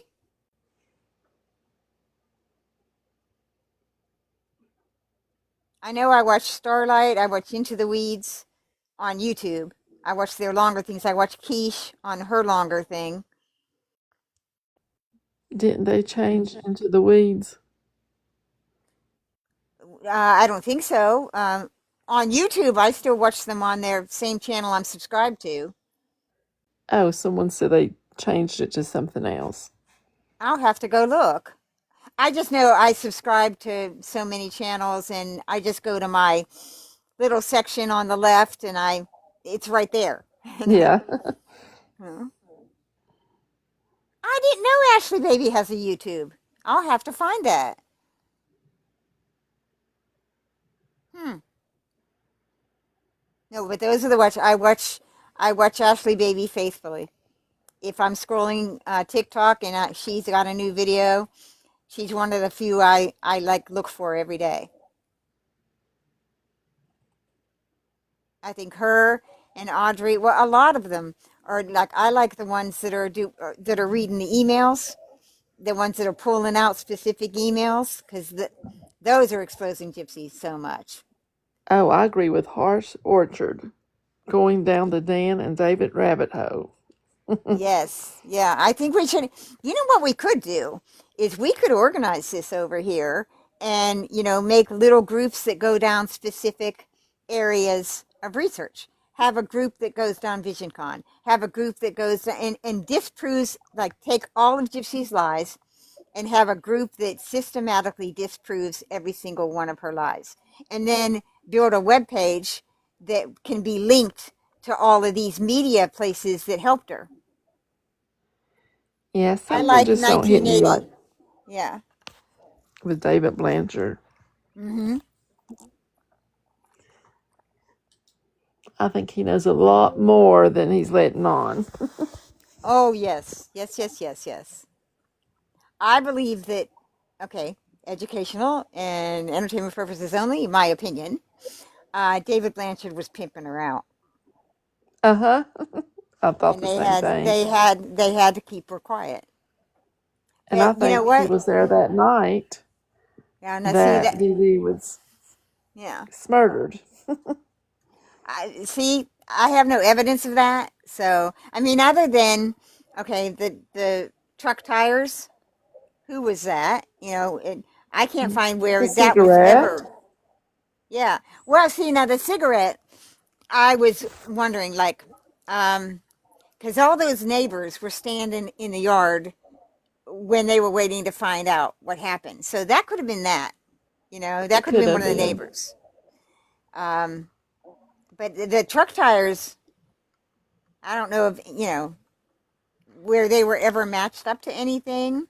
They were not Dee Dee's car or the neighbor's car or anything. So what was that? They weren't the taxi that came to pick them up.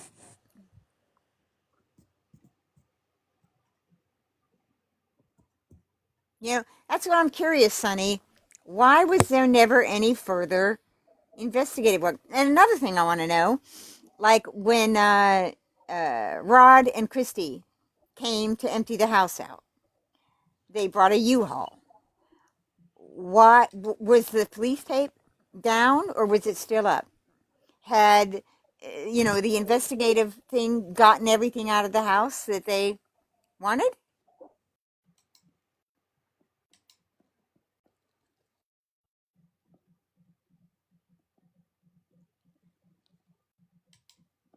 Hmm. Okay, I don't know what's going on down here in chat. Somebody going after Harsh Orchid?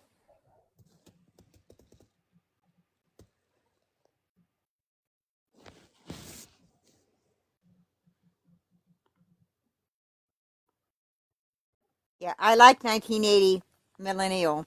I actually had to apologize to her because at one point I felt like she was attacking Fancy unfairly, and I made a comment on her YouTube channel. And then I found out things later on that I did not know. So I apologize to 1980 Millennial.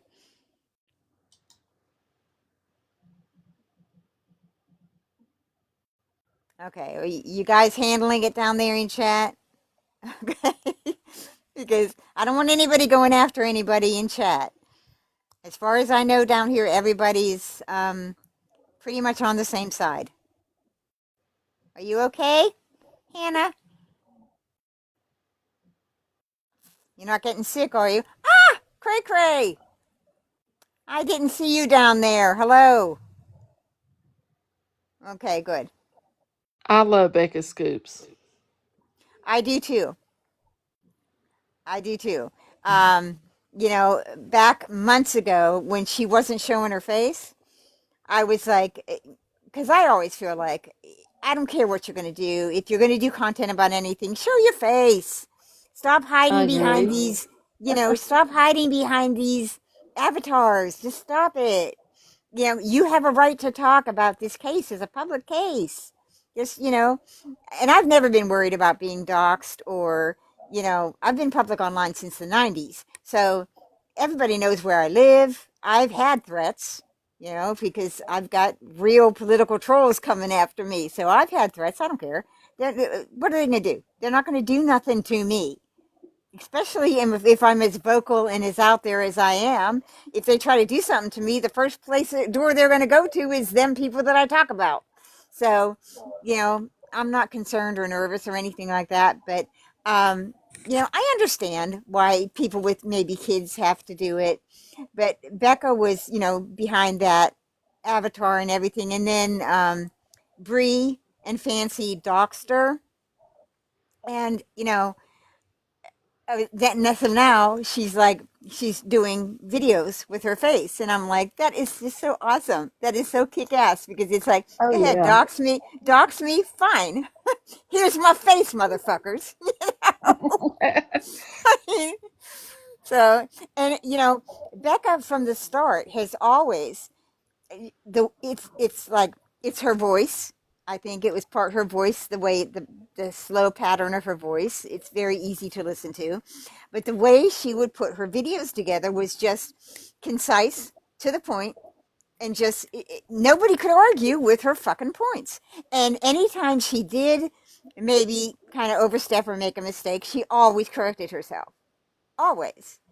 So, and she doesn't come from the standpoint of I'm this expert, I know everything. She's like, hey, if you're out there and I've said something that maybe isn't accurate, let me know. She's always been, I think, ethical and just really good, really good. And see, that's what I follow. I follow if you're really good content. Feed me. Feed me. That's what I want. I want, if I'm, that's why I hated all the drama and because you're not feeding me. I want to know about Gypsy. I want to know tidbits, tea. I want to know things I don't know. Because I know a lot about this case. I don't know everything, but I've been following it since 2015. So I know quite a bit. I have read the case reports. I've followed everything over on GRB Snark. Anything, I do a daily search, at least an hour on Gypsy every day. I don't know everything, but I know enough to know when I'm being fed shit, you know? I know more than enough to counter Bree and her bullshit. Yeah, I like the Snark page, Harf. So, but no, I follow Becca, I follow Ashley, I follow all the ones that are reading the emails, because I don't have time to read. There's thousands of these emails, and I don't have time to read it all. So I follow that every day. Anybody that's reading the emails, I follow.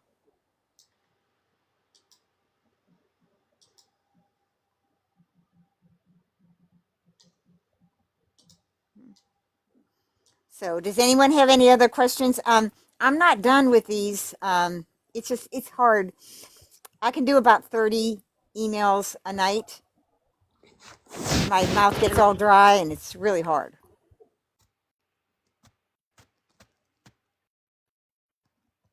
Okay. So does anyone else have any questions? Okay. As I've read these emails tonight, are you seeing the pattern that I'm talking about? Yes. Okay, so my next question is this. Why? Why did this exist at all in 2019? Why did all of these women they had multiple Facebook groups, okay, and they were all messaging Nick. You see, he names these people, Kim, Sally. Now I got to go back and try to find out who these people are. All these Facebook groups they're talking about in these emails, they're gone now. A couple of them might have been archived, but they, like in the prison emails you'll see there's a woman that's running a group on Facebook, and she's warning Gypsy that Dawn has this by proxy group, and they're talking about her. And this woman has a group, and she keeps changing the name of the group, and she archived it. So I got to go back and find all of the backup for these emails, but that's going to take me time. So, but what I want to know is from what I've read tonight, do you understand how they were manipulating Nick and why they might have been manipulating Nick?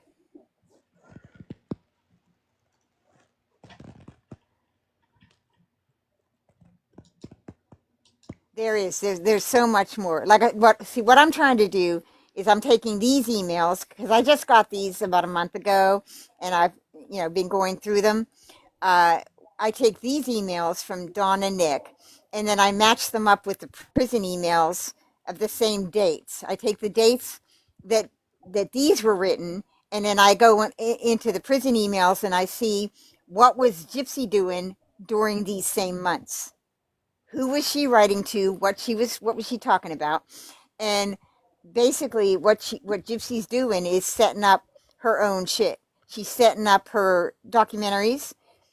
She's already got the book in the works. She's setting up Hulu. I think the Hulu is starting then. Um, she's doing all this on her end. Her, basically what I call her PR.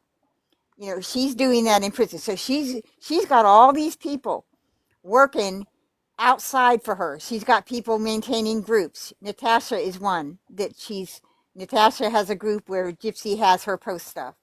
So the same names are all in this. Fancy, Natasha, Christy's out there in the Facebook groups and in the Reddit and everything, pushing Gypsy's story. Gypsy's got a whole PR campaign behind her. She's got Lifetime. She's got Melissa Moore. She's got Hulu. She's got all the, and right there in the message that Gypsy writes to Ken, uh, where she mentions Fancy and Dawn going on Dr. Oz.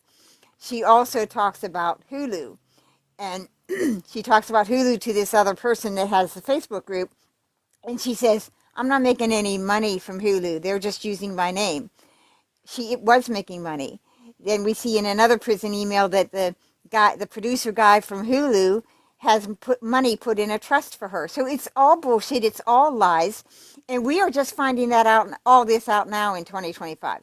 We didn't know any of this in 2015. We didn't know any of this in 2019. All right. So as Gypsy's got all this shit going on, all these people behind her trying to lessen her sentence, from the time she started serving her sentence, they started to get her early parole. They started having people writing to the governor and the senators and all of this to get her early parole. Nick had none of that. Nick had not one bit of this.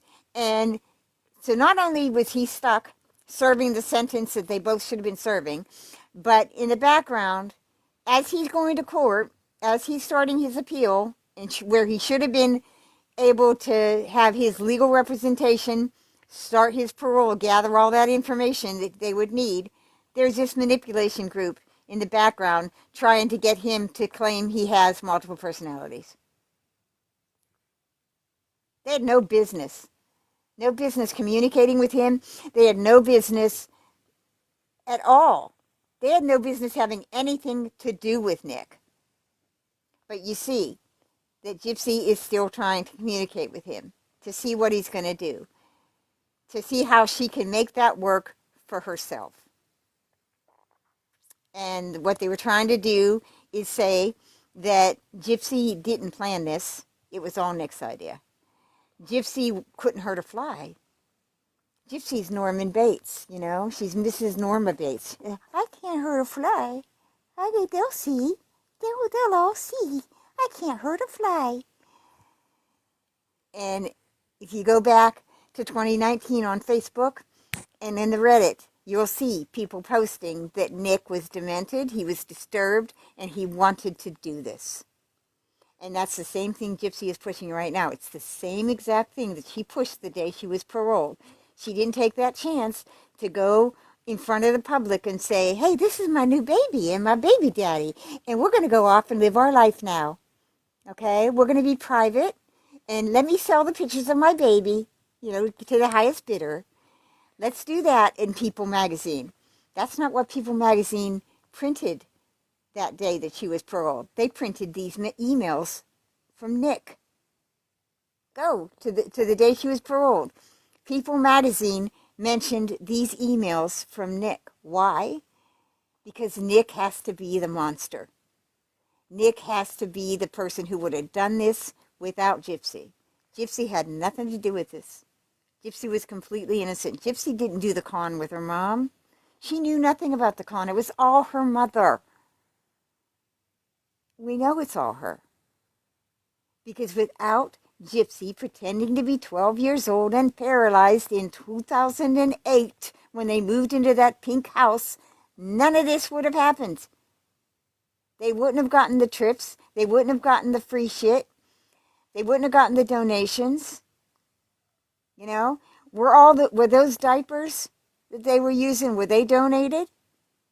How much stuff was donated? How much food? How much free shit did they get? Because Gypsy was pretending she was 12 years old. They wouldn't have gotten that if when they moved into the house, they told it, Gypsy's 17 and she's not really paralyzed. So yeah, did Dee Dee pull a con to get free shit? Sure, she did. Rod was giving her, what, $1,500 a month, and then he was barely giving that to her. He was back in arrears for a long time. They had to take him to court. So she had nothing coming in. Did they con to get free shit? Yeah, they did. Does that mean, Dee Dee was this horrible monster that controlled Gypsy? No, it doesn't. But here, 2025, we still have people like Bree saying Dee Dee controlled her every move. Gypsy could not do anything without her right there. Well, 2011 disproves that right there. Because if Dee Dee controlled her every move, and Gypsy couldn't do anything without Dee Dee right over her shoulder, then Dee Dee knew all about these naked pictures to the men. Dee Dee knew all about that. Dee Dee had to have known about Nicholas. Dee Dee had to have known about everything on that computer. So that means how did Dee Dee miss the planning of the murder for 3 years if she didn't let Gypsy out of her sight? If Gypsy couldn't do anything without Dee Dee right there, how did Gypsy plan her murder for 3 years?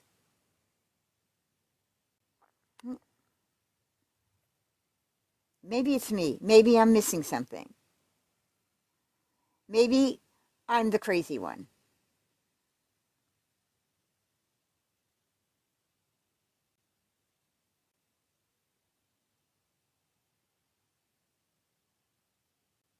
Exactly. And Gypsy is nothing more than a spoiled, rotten brat.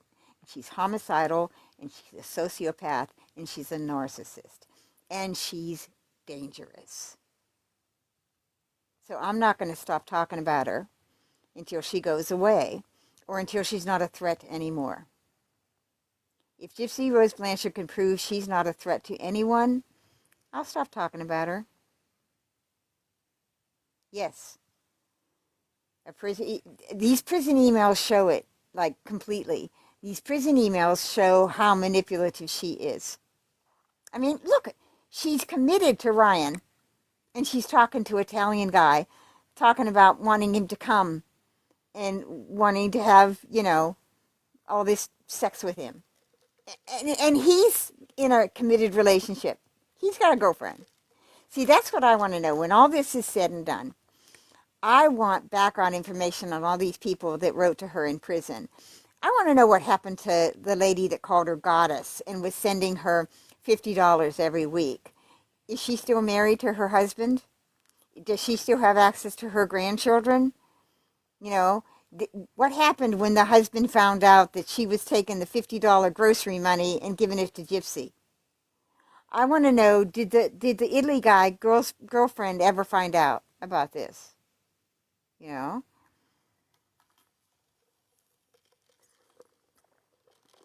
Yes, Audrey, I completely agree. That's why she left TikTok. We've got a bunch of shit that's going to come out. We got the emails still going to come out, and something big's going to come, and we've got the Facebook stuff now.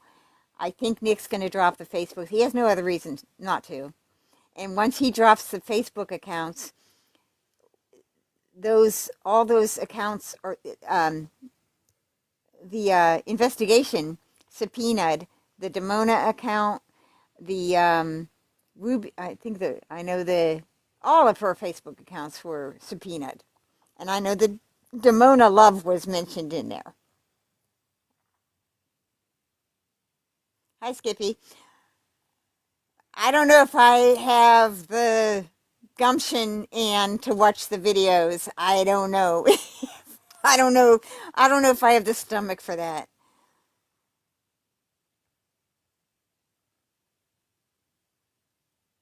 Oh, I didn't see you, Nellie Belly. Hello. I agree, Nellie Belly. I want to know those men from Vision Con. I want to know why they didn't come forward. We don't know, though. They may have talked to the investigation and it's just sealed. Just like the Facebook stuff has been sealed. You know?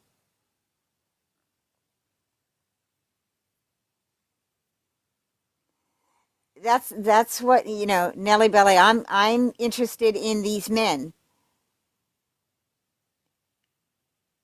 I have a hard time believing that these men did not come forward back then, because they knew if that shit was found on their phone, they're catching a federal charge.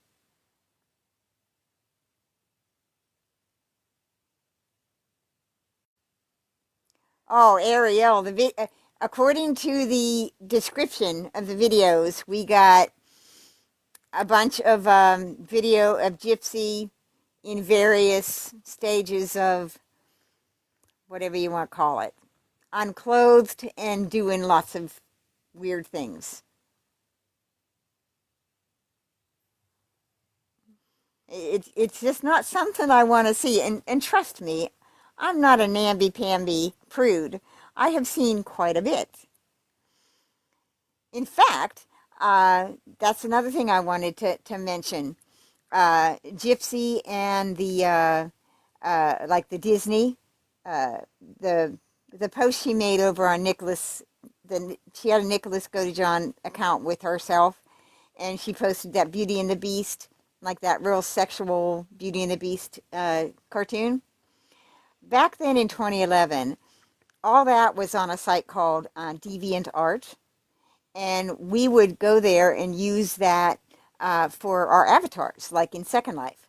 We would use all that Disney art, and you can go over on PORN Hub right now and just search animation or search Disney, and up will pop actual animated PORN of all the Disney characters. You know, and so all of this was back there back in 2011 and 2015, and so years ago when I saw her posting that and posting all the Japanese anime, I knew where she was at online. I knew exactly where she was going. That's what made me think she was in Second Life.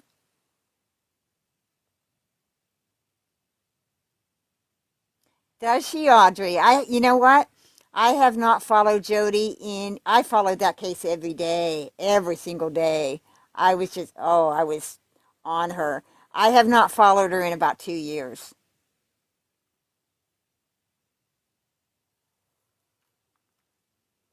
Sonny, hang on a second. Okay, what videos do they supposedly have, Sonny?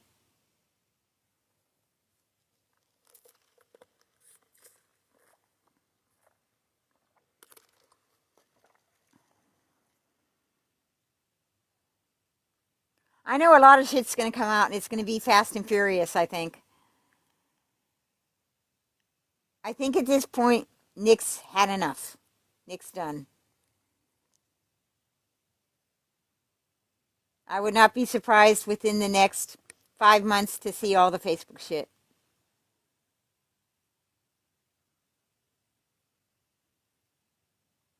Oh, I am definitely going to keep up on this, guys. Okay, I don't want to see the barbecue video. I really don't. And I do not want to see the Japanese toy. I don't want to see that video. Okay? I'm just going on record right now. Exactly, Plum. Okay, so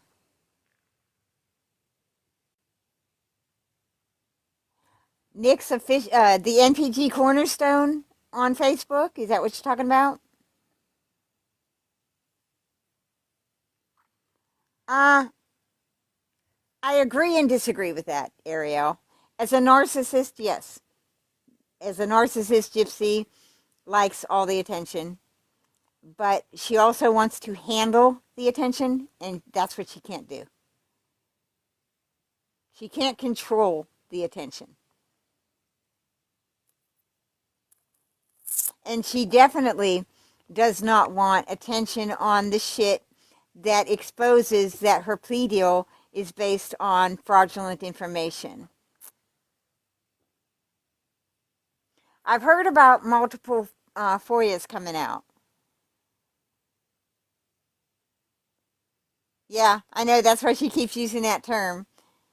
She just used it, with the stuff with Ryan. I've been a good girl lately.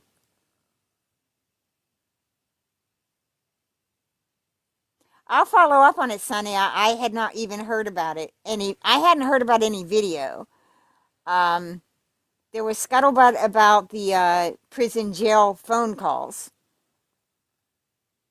Nellie, Hello Starlight was reading some of the new FOIAs. And I think Into the Weeds was also doing it. And they were doing Nick's habeas corpus.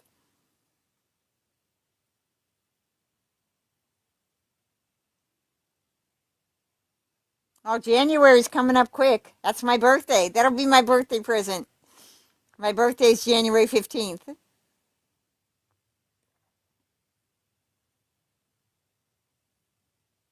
Yeah, apparently something came out, Nelly, just a little bit ago. I guess in this last couple weeks or last month, but Hello Starlight was reading it, and somebody else. I think what's her name? I can't, her name just completely slipped my mind. I always keep track of like Hello Starlight and Into the Weeds because they always seem to get stuff early. So,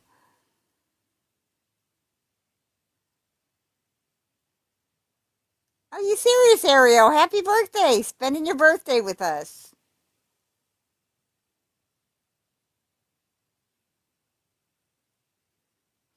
Okay, are you saying just recently Fancy released more medical? Yeah, 1980 Millennial usually reads them too. 43, you're a baby. Wait till you get 65.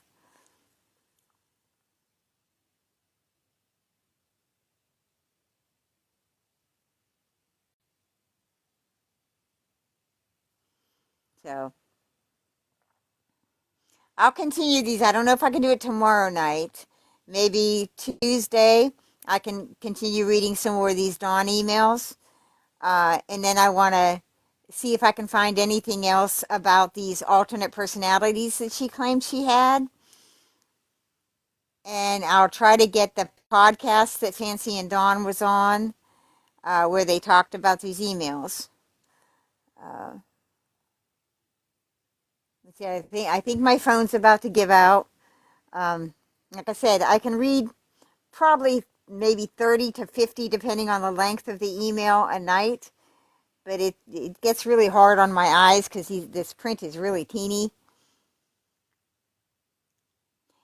You know, what I could do is I could send them to if somebody else wants to read, I would be more than happy to let you guys up and somebody else read if you'd want to do that.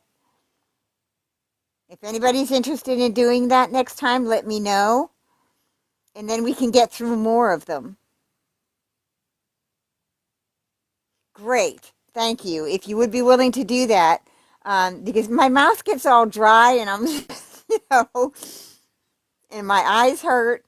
But okay, what I'll do is if you want, who wants to help read? Anne, Audrey, you both want to help read?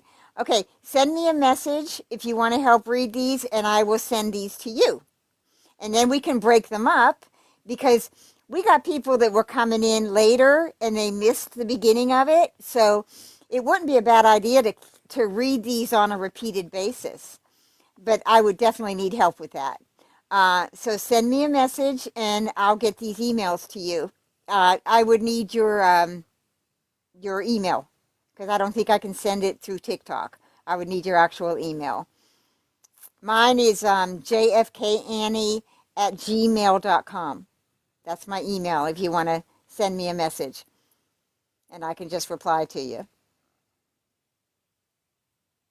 Right. And there is a lot of new people coming in. So, you know, it would not be a bad idea to do continued lives and just be repetitive. You know, and anybody that's already heard it, they don't have to listen. You know, it can be for the new people coming in. And a lot of people too are doing their own lives when I'm doing mine. So, you know, I don't want to like piggyback on somebody else's or distract from somebody else's lives that's doing good material. So, you know, I like to schedule mine when nobody else is doing something.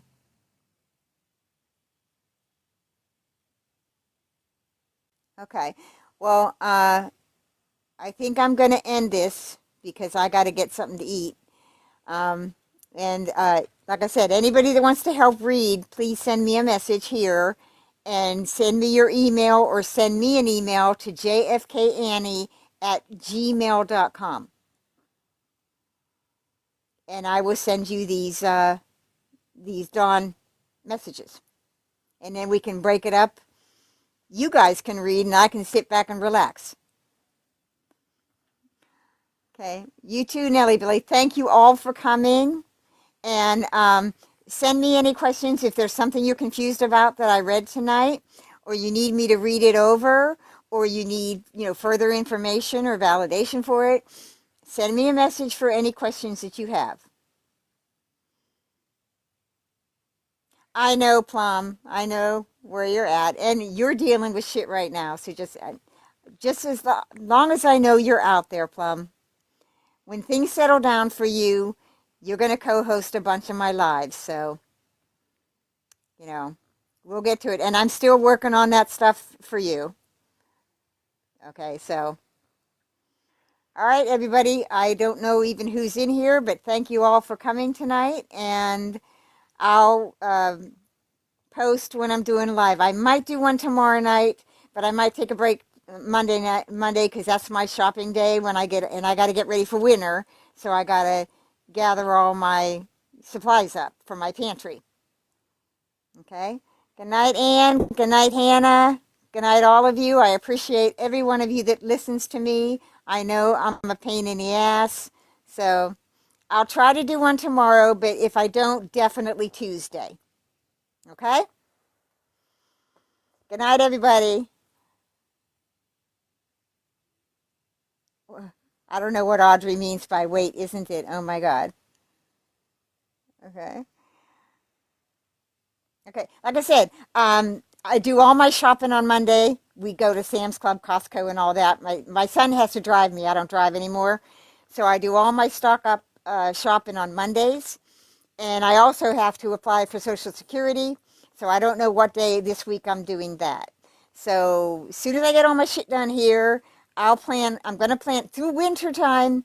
I will do a live every night because I hibernate in winter. So that's coming up. You got me every night to look forward to through winter. Okay? So let me get with all of you to see who wants to read, and then I'll get all this information to you, and we can start scheduling. Okay? All right. Good night, everybody. Love y'all. See you this week.